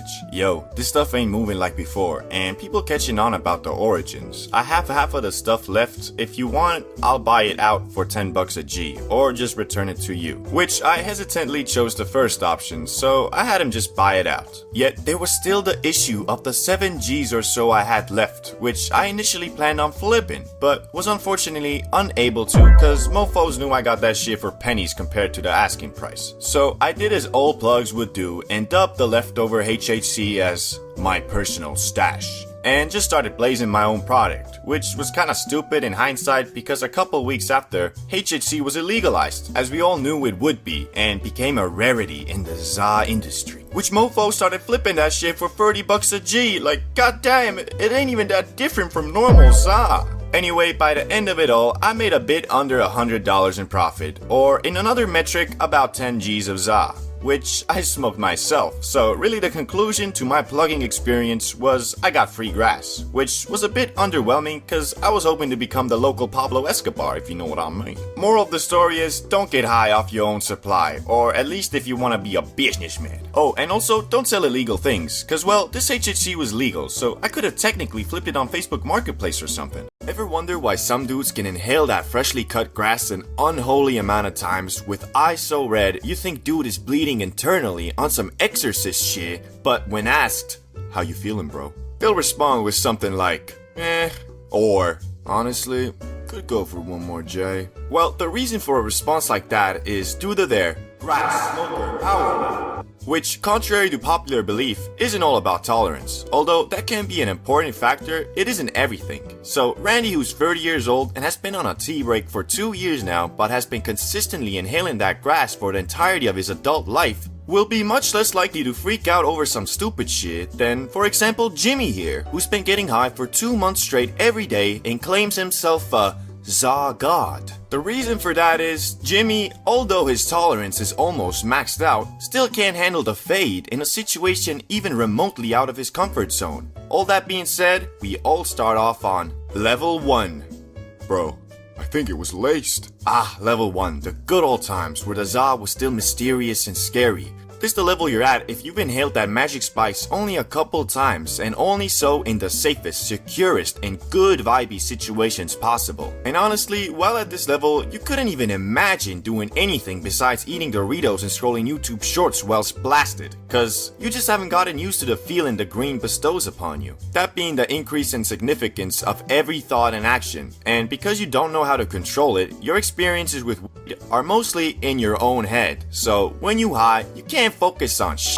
Like really, the only thing that seems to catch your attention for more than 10 seconds is that sweet, sweet flavor on those Sour Patch Kids that you never knew could explode in your mouth like that. Now, depending on if you getting blasted solo or with friends will determine your speed of leveling, cause usually if you with friends, you get used to the za more quickly because you're socializing. Plus, you know, there's always that one guy in the group that likes to mess with the newbies by getting them as high as possible and then being like, hey guys, let's go to the gas station. Which might seem whatever, but if it's your first time, you might just have a damn panic attack at that 7-Eleven, cause I swear, everybody is looking at you, and the cashier, he's onto you. Yeah, fuck that guy. Anyway, if you keep on eating grass, you'll move on to level 2. I am the Zaza God. Remember Jimmy, the self-proclaimed Zaza God? Yeah, well, he ain't quite the Za God he believes himself to be. To be honest, he barely a za foot soldier. Cause it's all good and fine if he gets blasted up to Mars in the comfort of his own home, but take that comfort away and you'll most likely find him walking behind the group on his own looking like a lost puppy. And the reason for that is, my man's thought that he's been high so many times he can be high anywhere, which sadly isn't the case. Think of tolerance as the size of your dick. It can be massive, destructive in nature, and uncontrollably powerful. But what does that matter if all you use it for is to jerk off? Same with tolerance, it's situational, so you can be unfazed by the za in the comfort of your own home, but as soon as that comfort is taken away, you a total noob again. Instead of focusing on the size of his T, Jimmy should have been focusing on upping his riz and going out and pulling some quality baddies, if you get what I mean. I'd say going from this level to the next is one of the biggest steps in between levels, cause to confidently say you a za god, you should be able to keep your cool in most public situations, even if everybody is staring at you and every car with a hint of blue is a FBI agent ready to take you away for good. You gotta be chill, like a cucumber. And if you do study the cucumber enough while bugging off the broccoli, you might just advance to level 3, Transformer Optimus Prime. This level is called Transformer because it's the level where your Zaza adventures completely transform. Instead of only smoking up at the comfort of you or your friend's home, you can now make plans in somewhat chill public areas like fast food places, cinemas, the park, the spa, or really anywhere where you know people will most likely be minding their own business. And because of this newfound power, you probably have also started blazing that green more, which depending on the type of person you are, it could start affecting your everyday tasks and goals negatively because although hard to admit, the Zaza can and will make you a lazy mofo if you let it. But as I said, it all depends on the shape of your character. So if you can control the inherent laziness the Za tries to curse you with and still keep on rolling with your goals without becoming a Dorito munching World of Warcraft playing stay-at-home hobgoblin, at some point you'll move on to level 4. Yeah, to be honest, I'm high right now. Welcome to the ultimate purgatory and struggle of a consistent Za enjoyer. As I said before, you only advance to this level if you didn't become a Star Wars lore arguing Prime Dumbledore admiring League of Legends playing high stay-at-home goblin. Wait, why are you Star Wars lore all the time? And I love Dumbledore. Well, at least I don't play League of Legends. Anyway, as I was saying, it's quite hard to make it to this level, and even harder to stay here, because nowadays, you are so used to doing stuff while blasted, you could theoretically be in that state 24/7. But the problem is, you also know being high 24/7 is expensive. Plus, even if you don't notice, I'd say for 95% of people, it makes them less productive as well. So that's why I call it purgatory, because you're constantly pondering the question, should I maybe do a quick hit before doing this? And although I'd love to say I have the answer to that question, I don't. It all depends on you and your situation. So for example, if I had a job interview, I wouldn't do a quick hit. But then again, I know dudes who say the Za makes them less nervous and stressed, plus more talkative. So for those people, I'd have to say, go ahead I guess. But if one day you find a definitive answer to the question, should I maybe do a quick rip before this? You'll move on to the final and most elusive level there is. Level 5. Za God. You have entered into your own subconscious and from it dug out answers to humanity's biggest questions like, are we alone? Why are we here? Why is an 80-year-old man running for president again? And of course, should I bang that Benjamin a little bit before heading out? And I am sorry to inform you guys that I do not know much of this level because I have yet to make it this far myself, and I still have no idea why Joe Biden is running for president again.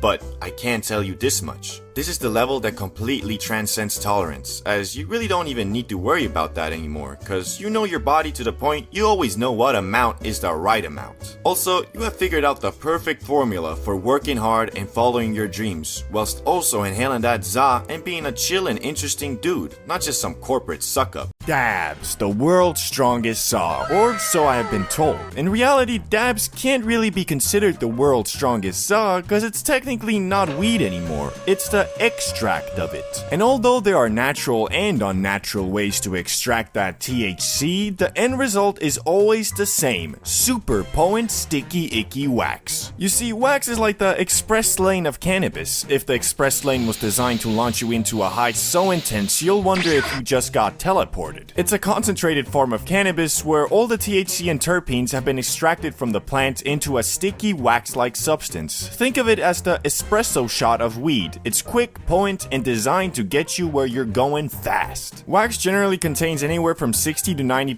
THC. That's right, you're basically inhaling a THC rocket launcher. A little dab, literally a small dot of wax, is enough to send you to the moon and back in no time, which, let's be honest, might be exactly what you're looking for, but anyway. The extraction process typically involves solvents like butane or CO2, which separate the THC from the plant material. The result is a gooey concentrate that can resemble something between honey and a gummy bear's worst nightmare. And if you think it looks a little sus, that's because it probably should. Just make sure you know what you're doing with the dab rig, or you might end up with an accidental science experiment that doesn't go quite as planned. Now, you might be wondering, CBD bro, what's the difference between like strong bud and dabs, eh? What's up with that? Glad you asked, my little munchkin. Bud typically contains around 15 to 25% THC, depending on the strain and how good your dealer is. This means it's still potent, but you won't be crossing into a parallel universe with a single puff. You get a slower, more gradual high that builds up over time, kind of like gently being rocked into a nice little nap. Unlike wax, which is concentrated and intense, Bud is the slower burner of the weed world. Sure, you'll still get high, but it's more of a let's hang out and take our time with this situation. Like sipping on a glass of wine versus chugging a bottle of tequila. You'll get the same effect, but one will probably leave you with fewer regrets. To put it simply, wax is like the hardcore version of cannabis, while Bud bud is like the I'm just here to enjoy myself version. Both will get you high, but one will probably make you rethink your life just a little bit. So what made me want to try dabs in the first place? Well, you see, as the modern day Columbus, I like to view myself as a discoverer, and having tried every type of grass besides wax, it kind of bugged me that I didn't have any knowledge of the latter. And so, for science, my own personal curiosity, and educational purposes, I decided to test it out so I can stand here and tell you not to try it. Here is my experience with the dabs. Let me set the scene for you. I have been in Florida smoking up every day on that not CBD Zaza legal nationwide, baby. Don't get high off your own supply, they say. But since the supply was in a warehouse, I thought it didn't apply. Problem was, with 24/7 online access to premium bud, I got my tolerance up to levels I honestly didn't think was possible for me. But Florida is not the place this story takes place. It was just a prologue. After building up a Dracula castle-sized fort of tolerance in my body for 2 months, I flew my badonkadonk to Denver, Colorado, where ZA is legal on the state level. And I don't know if I just got lucky 3 times in a row or Denver has more dispensaries than grocery stores, but for some reason every hotel I stayed at had a right outside the door, like it was part of their compound or some shit. Anyway, once I arrived in my first hotel, I had no real plans of going to Dabbington City. In fact, I assumed because Colorado is like the capital of ZA, I could achieve the fate I was chasing by just buying some premium bud. It wasn't until I went to my next hotel when I finally ran out and was in the market for some exotic again. But this time I knew flour wasn't going to be enough. If I was going to end my multi-month US trip with a bang, I needed something that would face my insane tolerance and overcome it. Push me back into Yodi land one last time. So I went to this and explained my situation to the clerk. Hello sir, what can I get for you today? Yeah, so I'm looking for something strong. Well, in that case, I guess I recommend edibles, maybe some Moonrock or dabs. What do you like? I've never done dabs before, but I have heard that they're very potent, so I guess I'll go with them. Fabulous choice, sir. I have 3 types here. The cheap stuff, the good stuff, and the insane stuff. It was at this moment that I sealed my fate. My overconfidence consumed me, and I answered, "Give me that insane shit, bruh." 92% THC is the wax I received, and to all you ZA experts who are already typing, "THC% doesn't mean anything. Has this guy ever even smoked before? LOL. I live in my basement alone, and all I smoke is that exotic." Nah, for real, bro. Last video, some dude said what matters most is the plant's DNA and its heritage. Like your average smoker is gonna walk into the on some,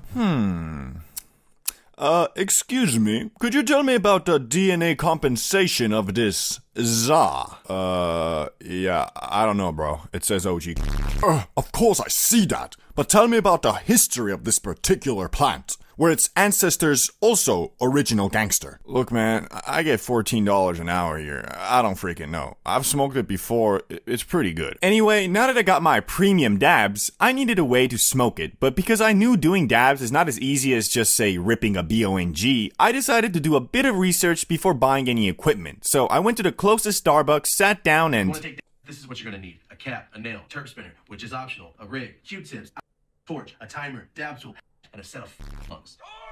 Well, that's ridiculous. I knew it wasn't simple, but what the fuck is the main thought that went through my brain. I had no idea you needed a whole damn chemistry kit to take a dab. But I had already committed. I mean, that premium wax wasn't cheap, and I was determined to finish what I had started. So I went to the closest smoke shop like, "Hello there, can I help you with anything?" Yeah, so, I need a cap, a nail, a spinner, a rig, Q-tips, alcohol, a torch, a timer, and finally, a dab tool. Do you have all of that? Yeah, I'm pretty sure I can find all that stuff around here somewhere, but you could just buy this electronic pen. Probably be a bit easier. Oh, well, sure, but does it include, a cap, a nail, a terp? No, but, like, you can do a dab with it. Oh, fantastic. I'll take. As it turns out, all you really need to take a dab is a e-pen, but I'm sure I'll be lectured in the comments about how that's not the same and how I've never even been high before. Anyway, I was now almost ready to enter into Dabbington City. But it was not gonna be easy, as I was staying at a no-smoke hotel. So I grabbed all my stuff, walked like 10 feet from the hotel, loaded my dab, and...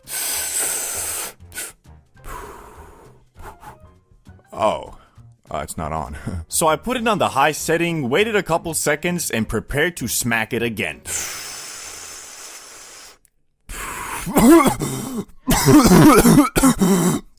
I was done. Finished, bamboozled. No words can describe how absolutely grade A I was. I knew from the moment I exhaled that I needed to get to my room as fast as possible because this high instantly reminded me of when I first blinkered a Benjamin, only even more intense. I felt like my eyes had caved into my brain, making me more third person than first. Also, I could detect every organ in my body individually, and the sound of my heartbeats were constantly playing like some background music. I don't even know if I finished the whole dab, but I just knew I had to skedaddle before I...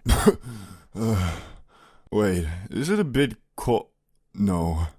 No. You see, I have this weird, awful debuff I only get sometimes when I'm like really hot. And this is the misperception of being extremely cold. It's like this weird trigger I have when I get too faded, and because I've experienced it so many times, it's like this unholy, intrusive thought that I just can't avoid. You can imagine my situation was not ideal. I was tweaking harder than I probably ever have before, and I just started slowly walking back to my hotel, trying to think of anything besides my bodily functions. I made it back inside, still shivering from my mental debuff, and walked to the elevator as fast as I could, where I had an awkward encounter with a fellow guest. I'm a swerve in the corner, whoa. Is it really that cold outside? No, it's pretty warm actually. Oh. Okay. That dude must have thought he just talked to a local crackhead. But anyway, the instant I got back to my room, I snuggled into my bed to warm up and hopefully stop tweaking, which eventually I did, but I was still scared to leave the comfort on my warm sheets, so I just kind of watched fun YouTube videos until I came down a bit. After about 30 minutes, I stopped geeking and instantly ordered some food, but not just any food. I ordered a large Baconator combo from Wendy's like a true American. And I know I say this every high story, but this time I can't emphasize it enough. That shit was bussin'. Combine my already empty stomach with the wax high, then throw in bacon, cheese, and lettuce. Yeah, I added lettuce to my burger. Why? Because fitness isn't a choice. It's a lifestyle. So, sorry to disappoint you guys, but really that's about all that happened. The high was very similar to my first Benjamin. Tweak at first, vibe later. Will I be doing dabs again? Probably not, because they're pretty expensive and build up your tolerance super fast. Did I enjoy my time in Dabbington City? Well, besides the first 30 minutes where my brain got Doctor Stranged into Antarctica, it was fun, although it did make me very stupid. As I remember trying to connect my PS5 to my TV, and for like 15 minutes, I was trying to figure out why it wasn't showing up on my screen until I realized, oh, I'm missing the HDMI cable. Mushrooms, truffles, call it psilocybin if you're a fancy pants, I don't care. But you will. You'll care about it deeply. You'll question your life. What have you done? Why are you here? What are you doing? Snap out of it! Look at your phone. What's the time? How much longer? What? What you just saw is what I like to call the mushroom experience. And I'm not talking about some Gordon Ramsay culinary dish. I'm talking about that fourth dimension. I'm talking about you being Neo sitting in front of Morpheus. Choose to eat them, and you will see the truth of who you are. Discover your subconscious. Question things that you've just assumed were true. And if you navigate this path successfully, you'll emerge as...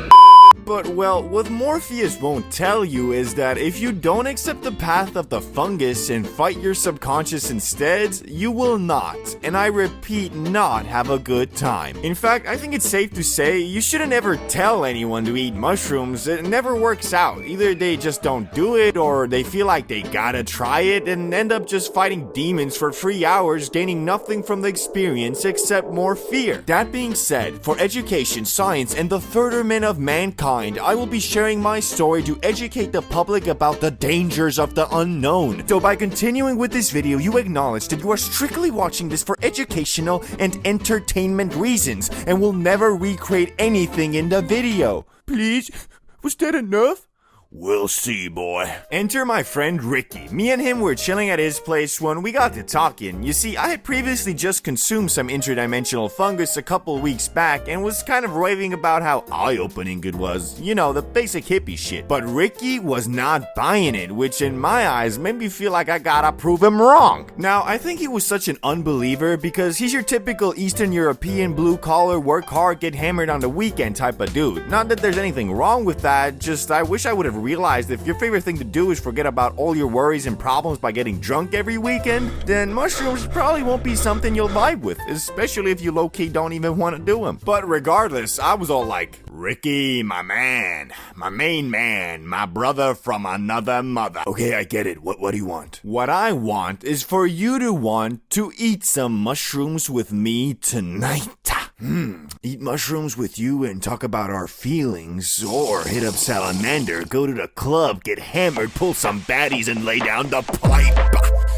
Tough choice. Well, let me translate that for you. Eat mushrooms, chill out, have fun, free of charge. Or hit up Salamander, spend over $100 on drinks and club entrance fees in hopes of pulling a baddie. With, well, so far your track record being 1 of 15, with the singular success being that fat bitch. Okay, you made your point. Let's eat the stupid mushrooms. I probably won't feel them anyway. Moonrock, a type of weed that has been designed to bamboozle your frontal cortex and get you moving extremely irregular. Apparently so much so that Snoop Dogg himself finds them too strong and has warned against the use of these intergalactic Obi-Wan Kenobi exotic nugs. But CBD bro, you already smoked Moonrock a year ago. And yes, technically I did, but as I learned to discover just a few days ago, crumbling a Moonrock J into a bowl isn't even close to the real thing. But why did we buy a pre-roll instead of actual Moonrock that day? Well, you see, the J was $15 and the nug itself was $50, so I was just trying to save a little bit of money, I'm sorry. Now that we have that out of the way, let me set the scene for you. I just spent 24 hours going from airport to airport, flying my way to the USA of A. So I had what you might call jet lag, or a better way to put it, a non-alcoholic hangover. And if you know me, after a hard day's work, I like to indulge in that motherfucking top shelf gas. So right after getting to my apartment, I started scheming, cooking, fiddling my thumbs on my electronic mobile device in search of some dank weed, brah. And that's when it occurred to me. I hadn't smoked up in over 2 weeks. My tolerance must be damn near 0. Yeah, I don't want to overdo it. What's that stuff I smoked in Amsterdam again, though, that had me find demons?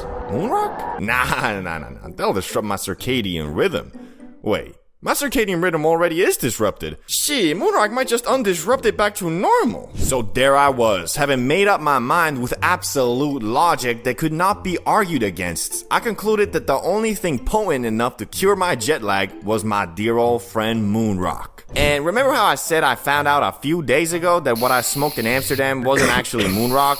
Yeah, well, the few days I was referring to wasn't some random Google search. This shit would end up getting me so galactically obliterated, I scrambled to find out if I had smoked some lace grass, only to discover that the hole I dug myself into was no one else's fault but mine, god damn. Anyway, I'm getting ahead of myself here. After browsing the interwebs for a while, I found a place that sells Moonrock at an affordable price. So me, a carless man, decided to use the extremely sophisticated and thorough public transport system of the United States.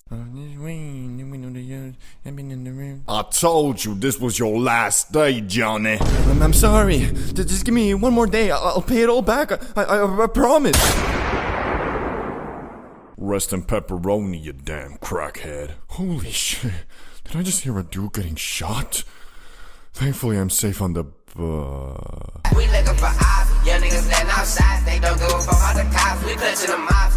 So, after taking a bus I'm assuming was operated by the Crenshaw Crips, I arrived in the fabulous dispensary and was ready to get my dank Moonrocks. Hello, sir. How may I help you today? Yeah, I'd like to purchase some Moonrock. Sure. Do you have your ID or passport? Yes, I do. I came prepared.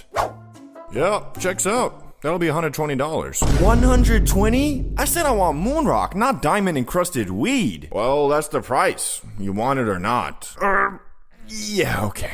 After being bent over and having all my saved up rupees finessed, I held in my hand Moonrock. Not a cheap Moonrock J, some real sticky, icky, dank smelling nugs that looked like they really were from the moon. Unfortunately, that wasn't the end of my financial troubles because I was almost certain I had 30 minutes earlier heard a man being shot and killed near the bus stop. I didn't want to have my fade ran by the nearest gang affiliated Moonrock smelling thugs, so using the money I was hoping to buy food with the next day, I instead got an Uber. Oh yeah. After arriving back at my apartment, I made sure that this time I would do things right. So I googled how to smoke Moonrock and was instantly greeted with a mistake I had made. Or I don't know if it was a mistake, but this tutorial said to pack your bowl full of your favorite flower and then add a couple chunks of your Moonrock in. Which obviously I didn't do because I only had the damn Moonrock. Damn, I swear it was easier last time. This shit is sticky as fuck.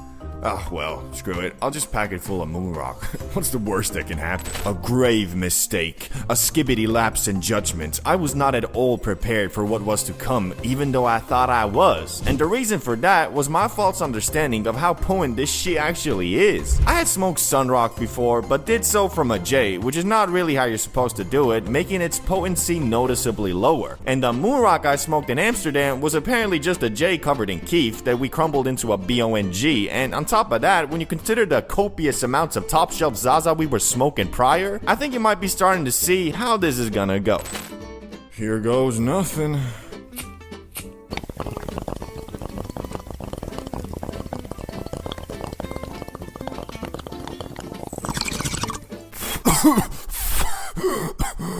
Holy shit. Okay, I know where this is going.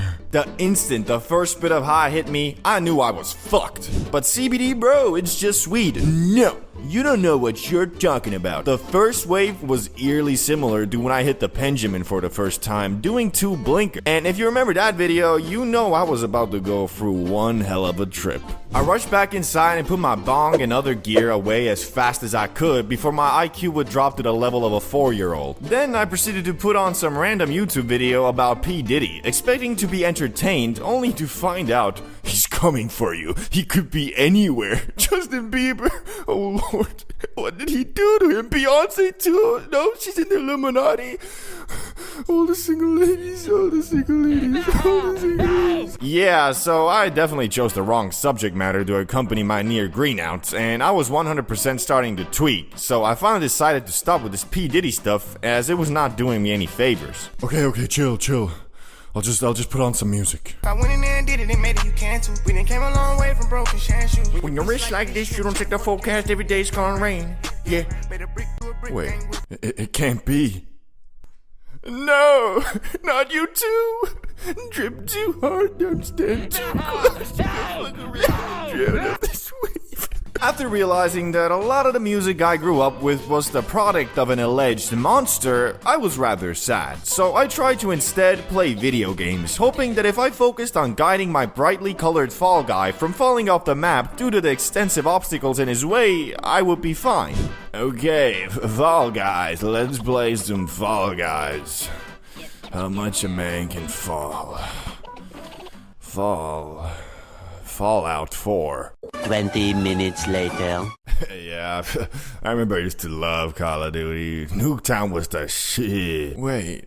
I was supposed to play Fall Guys, man. What is this weed? I can't do shit. I could not focus on anything, bruh. Well, I say anything, but I really mean anything positive. As if I were to let myself slip for even just a moment that day, I could feel every single cell in my body. And when I'm that freakishly high and I start focusing on that little ache I have in my back or the speed of my heart rate, it takes me to Tweak Town real quick. I was trying to keep myself busy as best I could, but everything I did, I was either reminded about the horrors of P. Diddy or started overanalyzing if that pork chop I ate 5 hours earlier might have been undercooked and about to give me some food poisoning. Which, what the fuck am I gonna do then? I can't call the ambulance. I'm baked as fuck, and I'm in the US. It would cost me like 50 grand, bruh. Thankfully though, like with all grass highs, it's all in your head, and unless you took some Point Eddies, it starts wearing off in a couple hours. So all in all, I learned that Moonrock is way more crazy than I thought, and that I should probably revisit its more potent brother Sunrock as well, cause this trip left me wondering,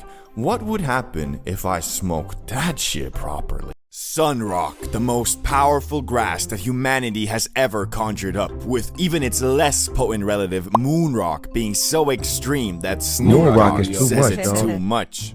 And since I had once already traveled to the moon and made it back alive, barely, I saw it only fitting for me to conquer the sun as well. But unlike last time, where I was in Amsterdam with my brother and had the comfort of tweaking together, this time I was alone, nearly 6,000 miles away from home, in the city of sin, Las Vegas, Nevada. The story kicks off a couple days after I had hit my first blinker and discovered a new realm of high. You know, kinda like Columbus when he discovered America, but unlike Columbus who annihilated the indigenous people, I was annihilating the you know, blah, blah, blah. Anyway, after seeing firsthand what the land of the free can offer in terms of getting obliterated beyond the realms of Mother Nature, I was quite intrigued. So out of curiosity, I decided to Google strongest weed you can get in Las Vegas, just in case there was something more potent than Moonrock, which up until this point I thought was the pinnacle of bud. So after stumbling upon an article comparing the rocks from the moon and sun, I realized that in my ignorance I had crowned a false king, and the only deserving punishment for a big smarty pants weed stickman YouTuber like myself was to feel the full wrath of the true strongest weed in the universe. I hopped on the local Las Vegas weed dispensary site in hopes of having it delivered to me like the Benjamin, but either due to current weather conditions or just the delivery man greening the fuck out, it said, "We are currently not providing deliveries." For the time being, I had no other choice than to leave my apartment and go to the closest dispensary in hopes of them having this exotic nug in stock. Only problem was that it was night and, well, your boy wasn't exactly staying at Caesar's Palace, so as I was preparing to go outside in the dark, where, mind you, I saw a guy walking around wearing a safety vest, rocking a handlebar mustache, and carrying a double-barrel shotgun the night before, I just had to take a quick rip from the bong to make it a high story, you know? Okay, 2 miles that way. Wish I had a car. Guess I'll just run. Fucking bullshit. A few minutes later. Hello, sir? Oh yeah, hello. You guys have something called Sunrock? It's like, nope. Just sold the last stock. Those guys bought it. We got Moonrock though. No, I've already done that. You know where I can get some Sunrocks though? Yeah, the store a mile from here should have some left. Okay, yeah, thank you.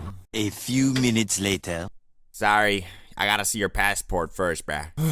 No, but this is like my government-issued ID, can you... Look, I'm sorry. We have a lot of people visiting from banana republics these days, and we can't start selling to everybody with a rinky-dinky, this is a real country, Google it, ID card. Come back with a passport and I'll hook you up.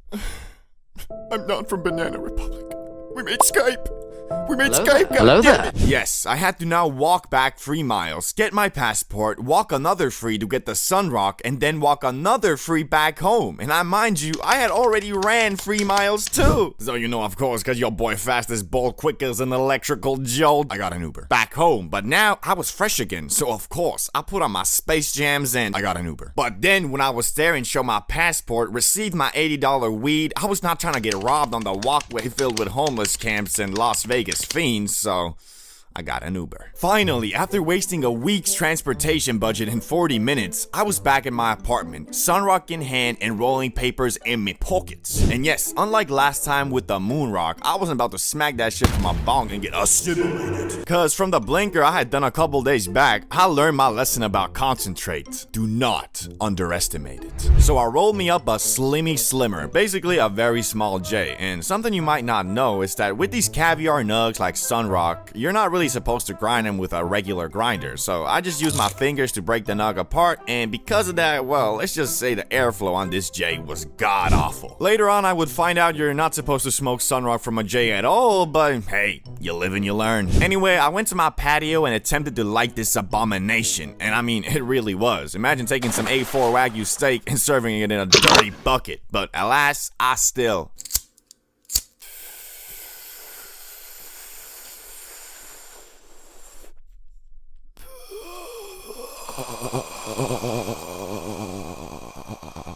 The first puff, yes, the goddamn first puff got me drafted in a galactic war against the Matrix. And I think that had to do with the fact that Jay only had like 3 puffs in it, because I was basically just smoking straight nugs. But I decided for the legacy of CBD, bro, I shall do another puff.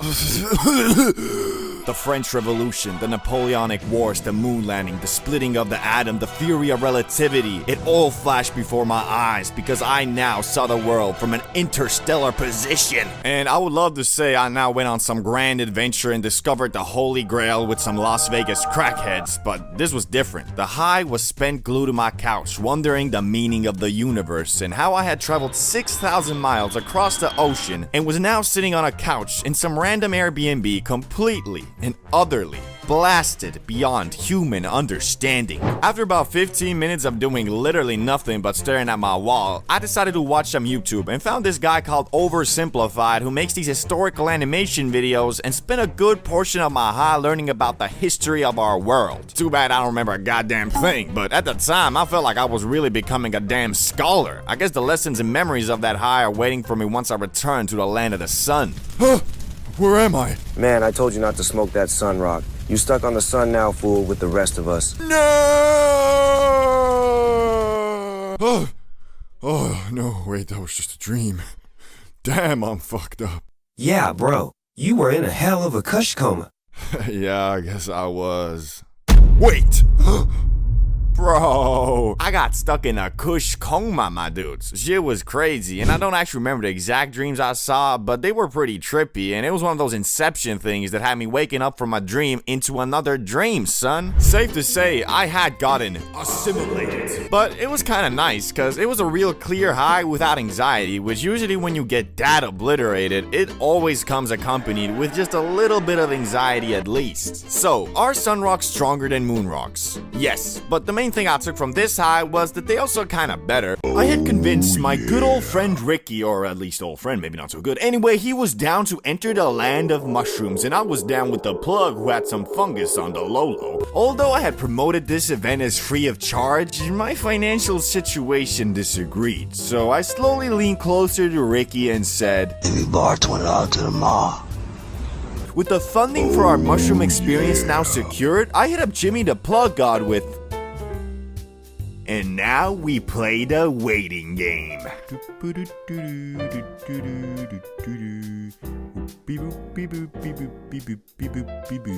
Any moment now. Finally. Yeah, 10G will run you about $100. Ricky, Richard, Rick Dog. You think you can spare an extra $30 for the homie? Fine. With further funding secured from our amazing sponsor, Rick Dog LLC, we ventured into our automobile to go and secure some Chungus fungus. And while we were driving there, I was all like, you know that once you experience ego death, you get rich and pull hella hoes forever, right? That's stupid, but enlighten me, I guess. Okay, so hear me out. Why do individuals eschew the pursuit of their aspirations and the undertaking of risks, particularly when they are not constrained by socio-economic disadvantages? The answer lies in the nature of the ego, which harbors a fear of failure. This fear arises from a deep-seated concern that we may not be as intelligent or as capable as we believe ourselves to be. Consequently, the ego compels us to remain within the confines of our comfort zone, a realm in which we can entertain limitless potential without ever actualizing it. Damn, you really want to eat those shrooms, don't you? Perhaps. As we pulled up to the plug's addy and hunted him down, we completed our transaction and received a good amount of fungus, which I thoroughly inspected on the ride back and told Ricky the plan. No eating anything 2 hours before ingesting. Drink orange juice or anything sugary to end the trip faster. It takes about 30 minutes to kick and 2 hours to reach maximum overdrive. Any questions? Do they, taste okay? Like an expired can of organic dog shit. Nice. We'll eat it with chocolate, though. Great. We got back to the crib and sat down at the couch next to the table and got all our supplies like orange juice, chocolate, and water. Let's do this. I'm ready.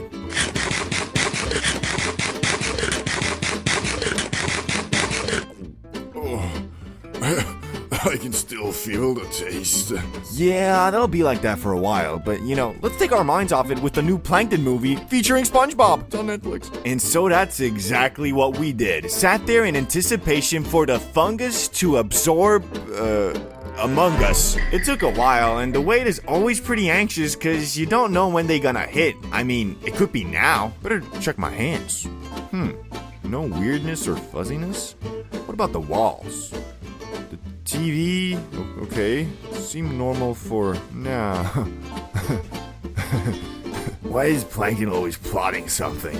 Dude really got no chill, for real. They were starting to kick, but the start is easy. When you're at that microdose level, it's basically like being faded. It isn't until a few dozen minutes go by that if you took some chungus fungus, you're about to start tripping balls, bro. A few moments later. Yo, bro, you watching the movie? Bro, I got no fucking idea what I'm watching. That's fair. Might have eaten too much. Too much? Wait, you're telling me I ate too much? No, not really. It just, could have taken less too, but... But what? No spiritual awakening then? Basically. Yo, I gotta get some fresh air. I feel like I can't breathe, man. Shit. Let's go outside then. You're getting me tweaking too, Rick Dog. Stop calling me Dad. As with every mushroom trip I personally ever had, stage 1 was complete, aka the indoors part, and stage 2, the juicy part, was just beginning. The outdoors wanderer and ponderer. Thank God we did this in spring, cause personally I don't know if I could even handle going outside in the cold while on that Mario pack. Anyway, we walked around in our small town in the fresh air, basking in the glory of the sun, hoping that we don't see anyone we know and shit. What's up? Y'all trying to come to the club tonight? Not gonna lie, me and Ricky are more fungus than Big Chungus, and Rick Dog is low-key. It's gonna be okay. It's gonna be okay. It's gonna be okay. High-key tweaking out like an Oompa Loompa. Damn! You two did mushrooms together? That's kinda gay, but well, you know, have fun. No, don't leave me. Please, Tree. You're all I have. Yeah, we will, yeah. Ricky, come on now. The tree isn't leaving you. Let's go, get something to drink. So we moved on to the small grocery store in our neighborhood where, according to Ricky, we did not belong. He told me that it feels like everybody is staring at him, and although in my heart I knew that they weren't, the shrooms told me, yo, this mofo Ricky's speaking facts. Nah, bro, chill. You've been here enough to know that's not true. It's in your head, son. Not to scare you, bro, but, you're screwed. The demons are approaching. Ricky? We gotta get out of here right now. And so we did, with only one thing to show from our efforts, a container of OJ, which turns out does nothing. I mean, every smart shop owner in Amsterdam always says drink OJ to end the trip faster, but ChatGPT told me, nah, bro, that's cap. Which I wish I didn't ask him that while on the fungus, cause now all hope was lost. I couldn't even tell Ricky to jug the orange juice, cause I knew it was a dud. The trip really started feeling like a weird nightmare, but I mean, not so much, because I was tweaking mostly cause Ricky was, and I feel completely responsible for that, cause, well, it was my idea. So I did the only thing I felt like I could. I apologized to Ricky for dragging him into Mushroom Kingdom, which he accepted and told me, it's not your fault, bro. And after that, it was like something clicked, and we finally started vibing, talking about what we were feeling and what we were thinking. Near the end of the shrooms, we were discussing our trip, and if Ricky regretted it, and he said, well, yeah, but not as much as he thought. Because although the first half of the fungus was spooky, the second half did give him some type of spiritual or mental awakening, per se. Not that Ricky was gonna do anything with that. He got wasted with Salamander the next day and spent $200 on drinks, pulling zero hoes in the process. Moral of the story is, magic fungus can make you feel more connected with yourself and your subconscious. Will eating it once with no clear goal or motive change your life? Absolutely not. Or at least, that's what I think due to my experience with Rick Dog. For the last time, stop calling me that! 10,000 BC, a group of cavemen in the Oki Islands of Japan needed some warmth and wanted to start a fire when they discovered a funny looking green plant, and either out of curiosity or desperation took it and inadvertently created history's first ever hotbox. Yet this early grass was not that loud that people be smoking today, because as we know, over the years the za has been scientifically and artificially cultivated to be much more concentrated in the high it gives. So although it is funny to think about a group of cavemen purposely starting a fire in a small shelter for the sole purpose of getting faded in a hoe, it is unlikely that it actually ever happened. Yet aside from this iffy recreational stint in Japan, hemp was first commonly used in the lands that are modern day Mongolia and China for more practical uses like eating it. Which, after saying that, you might be imagining something like this. Yo, what's up? How you doing? Had any fun with those new seeds I gave you? Yo, nah, I actually came here to give them back. Last night I was looking at the moon and I swear that motherfucker was looking right back at me. But alas, this probably wasn't the reality because the THC levels in this early cultivated Zaza were just really low, but soon the Chinese would discover that the holy plant's fibers were also great for making stuff too, like clothes, paper, and bowstrings. Which turns out hemp fibers were superior to the bamboo ones used by rivaling factions, allowing the Chinese to shoot their arrows much further. So basically, back in the day, if you were having a long distance bow battle and were losing, you might have screamed out, "We need to get closer! These motherfuckers have weed!" Anyway, it wasn't long after when mofos realized that the loud wasn't only good for making stuff, it was also great for treating physical maladies. And after a couple thousand years, Emperor Shen Nung, known as the father of Chinese medicine, included the magic plant in his medical encyclopedia under the name Ma. Which, that sounds oddly similar to Za, doesn't it? I'm guessing every couple thousand years the first letter changes or something. But now, let's explore the question we're all asking. When exactly did mofos start ripping that shit to get faded? Well, one of the earliest counts is about 2,500 years ago, when researchers discovered 10 mini barbecues in a cemetery near modern-day Tajikistan that had residue of burnt cannabis with a much higher concentration of THC than normal, probably meaning it was selectively bred to get you, well, lit. Although this was one of the first counts of people purposely inhaling the broccoli to get high, it was most likely used as part of a ritual to invoke an altered state of mind so you could communicate with spirits. Which shit, dog, I wanna know what these dudes were smoking, cause I ain't never heard of no grass that gets you to the spirit realm. This might have low-key been the last kush Snoop Dogg smoked, cause once you get so high you start communicating with your dead gran-gran, that's when you really might be like, okay, I think it's about time I stop smoking this shit. Since cannabis, for one reason or another, proved to be quite the useful plant, people started trading it around the world as soon as it was domesticated. Which the only people who didn't really fuck with the Zaza were Europeans, who preferred getting hammered instead. Which is low-key reflected in modern times too, especially in the northern countries where once you turn 18, you can drink as much poison as you want, but if you want to blaze, well, you might be looking at a little bit of jail time, my boy. But now, let's quickly go over the uses of cannabis throughout different cultures so we can move on to the modern age, starting with Hindus. They made something called bang, an edible cannabis paste that had medicinal properties but also got you high. This could be added to a variety of foods and drinks, which this bang was the preferred food of the Hindu god Shiva, making him in my eyes the god of edibles. Disclaimer, that was a joke. Islam. Here the za was called hashish and was introduced about 1,000 years ago, which hashish wasn't strictly forbidden in the Quran at first, so a lot of Muslims ate it for its medicinal and relaxation properties. But later, Egypt basically banned it, and also the Quran was revisited by many and reinterpreted to include hashish to be banned just like alcohol. The Vikings. These dudes basically used the za to make rope, sailcloth, and other things, but also for its medicinal properties, mostly to relieve pain, and to date there's no hard evidence that they consumed it for its recreational use, but you know, maybe they should have, because they were quite the horrendous savages and murderers, so it might have made them think a little bit about peace and love. But what about America, England, and the actual global world powers? How did they react to weed? Well, again, like the Chinese, Europeans and Americans at first prominently used the magic green plant in the 16th to 18th century for more practical things like making sailcloth and rope, which the plant itself grew much larger in the New World soil, and combined with the practicality of it, everything started being hemp-derived. Clothes, paper, well, basically anything that required fibers. But the question still remains, when did mofos start smoking that shit to get blasted on the regular? Cause although at some point you, your neighbor, your grandma, your boss, and even George Washington were out here growing weed, wasn't nobody out here rolling them up.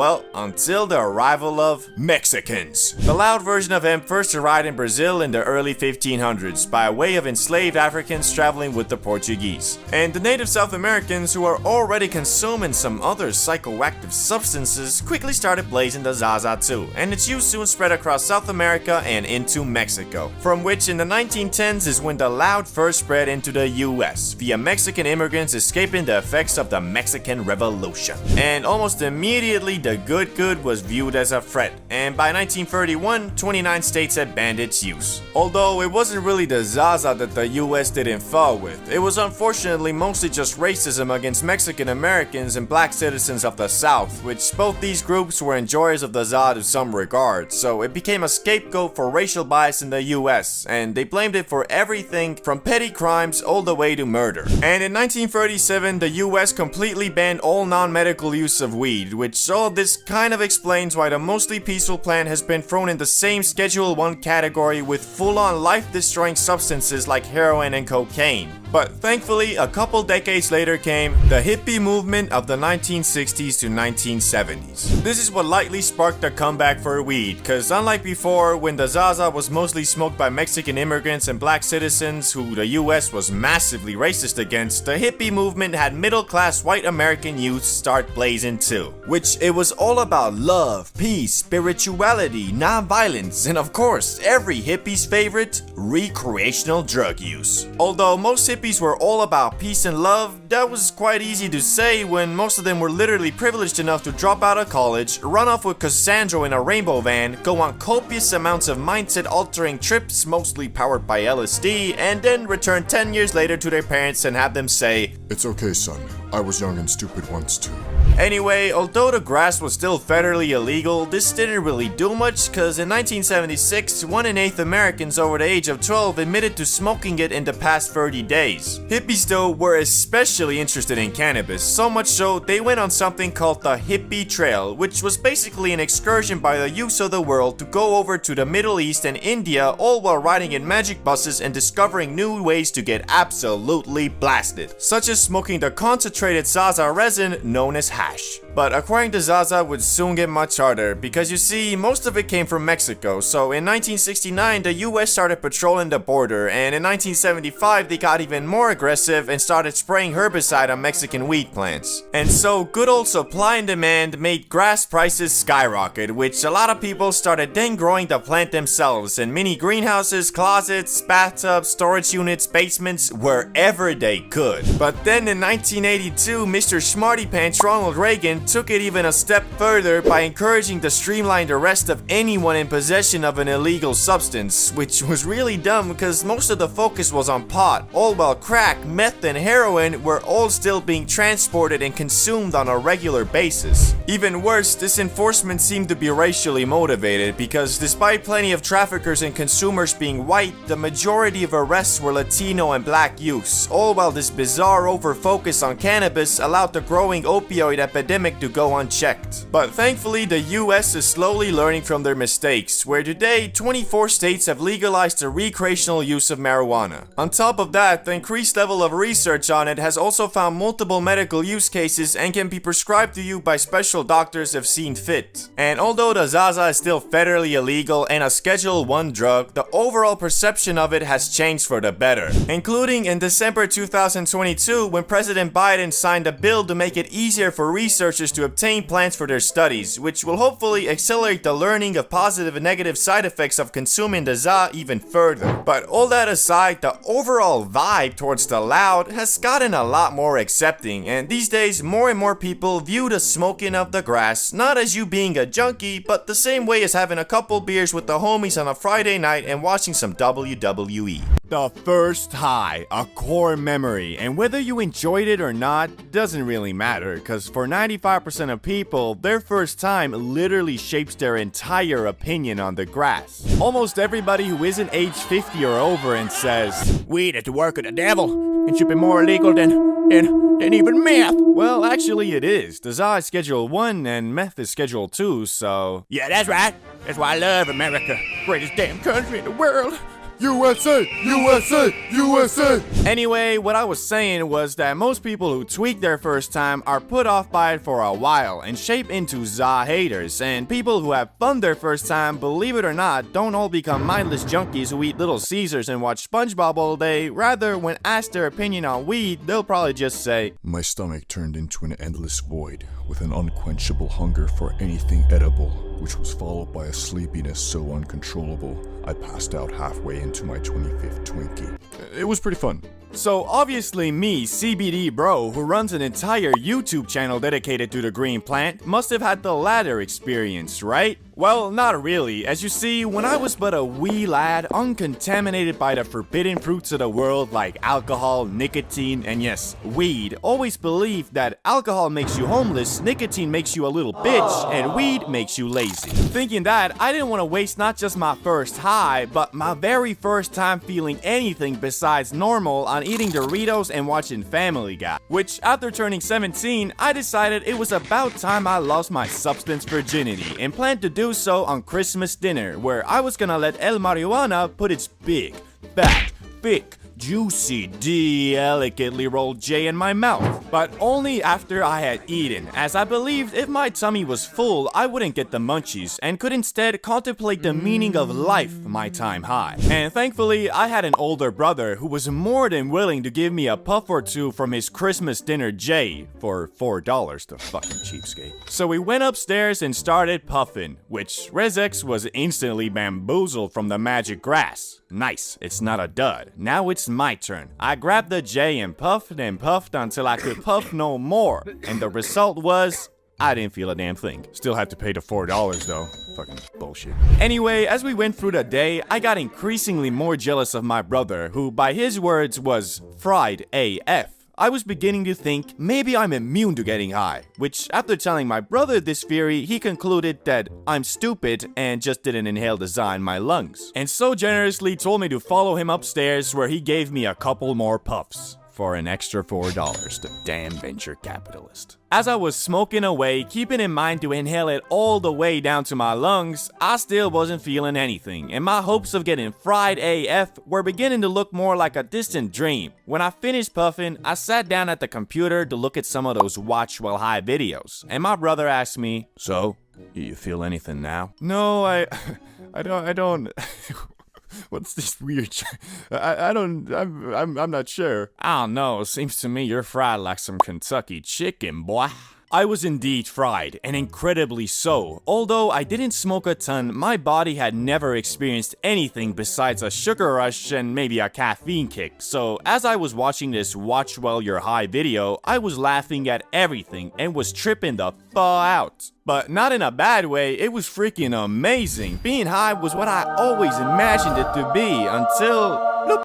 I'm sober again. Yeah, you heard right. My first high lasted like 30 seconds, and in an instant, I was back to normal, which I don't know why. Even to this day, when I tell people about this, nobody can relate because no one has experienced this phenomenon. But since I'm a scientist, I have developed a super duper concrete theory backed by quantum mechanics and the late great Stephen Hawking on my experience, and overall the reason why a lot of people who smoke their first time don't feel anything. I theorize that all humans have a natural block against foreign substances, a wall per se, and when an individual inhales za, the particles act kind of like micromissiles targeting your cannabinoid receptors. For the people whose defensive wall is strong enough, it will stop all perpetrators attempting to infiltrate your brain. But this wall isn't regeneratable, so if the micromissiles fail to get you fried at first, the next time they'll have an easier time against your already damaged wall of defense. Now, I bet you're thinking to yourself, this mofo been smoking too much of that Einstein pack. And to you, I say maybe, but also I have practical proof of this theory. I used to be a pro baller, and one day me and a couple hooper friends who all have great immune systems and therefore probably good za defensive walls decided to smoke up, and to my buddies, it was their first time. Once we lit the J and passed it around, I made sure to tell everybody to inhale the smoke in their lungs, which I'm pretty sure they all did, but still, I was the only one who got high, cause it wasn't my first time. But when I smoked up with some of my non-athlete first-timer friends, they all got high like normal. So, conclusion, defensive saw wall is a real thing and I stand by my theory. Anyway, although that was my first time feeling high, I wouldn't call it my first high because it only lasted for half a minute. My first real high experience was something even more memorable and etched to my brain until I die. A couple weeks after the last incident, me and Rizx decided it was about damn time I actually felt the true loving touch of the Mary Jane. And this time, instead of having only scraps of za, we bought a whole gram to hopefully destroy my highly speculative za wall. I think it's real. Also, at this time, we were obsessed with freestyle rapping, so we decided the plan of action was to smoke up, eat candy, and rap battle to copyright-free beats while recording it so we could listen to our unreleased tracks in the morning. Since our parents were away for the night, we got the whole apartment to ourselves and planned on rolling 2 J's, both containing 0.5 G's. Since we were petrified at the thought of getting caught blazing, instead of being sensible and smoking the J's near a window and just blowing the smoke out, we put our jackets on and walked 500 feet away from the apartment to light up, just to be sure that there wouldn't even be a microfiber of evidence that we were smoking the devil's lettuce. As we were consuming the J, all I could hope for was that this time I wouldn't just get a limited free trial, but the actual full version. But alas, when we finished puffing the J, I again felt nothing, or at least that's what I thought, cause as we arrived back home, I finally realized that, so you feeling it?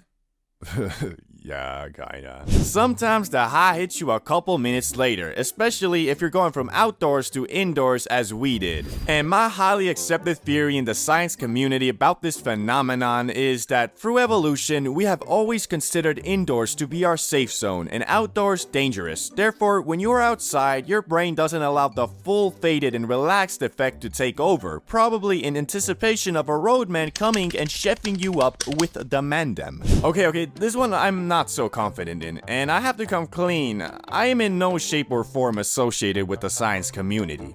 Yet. Anyway, now that we were high and in the living room, we started putting on some beats and freestyling, and to this day, I have yet to replicate the skill and precision of my flow that high. It's hard to explain, but nowadays, I can't rap for shit. I mean, I'll spit one line and be like, yo, I've been getting money making racks, cause you know I'm flipping packs. That's facts.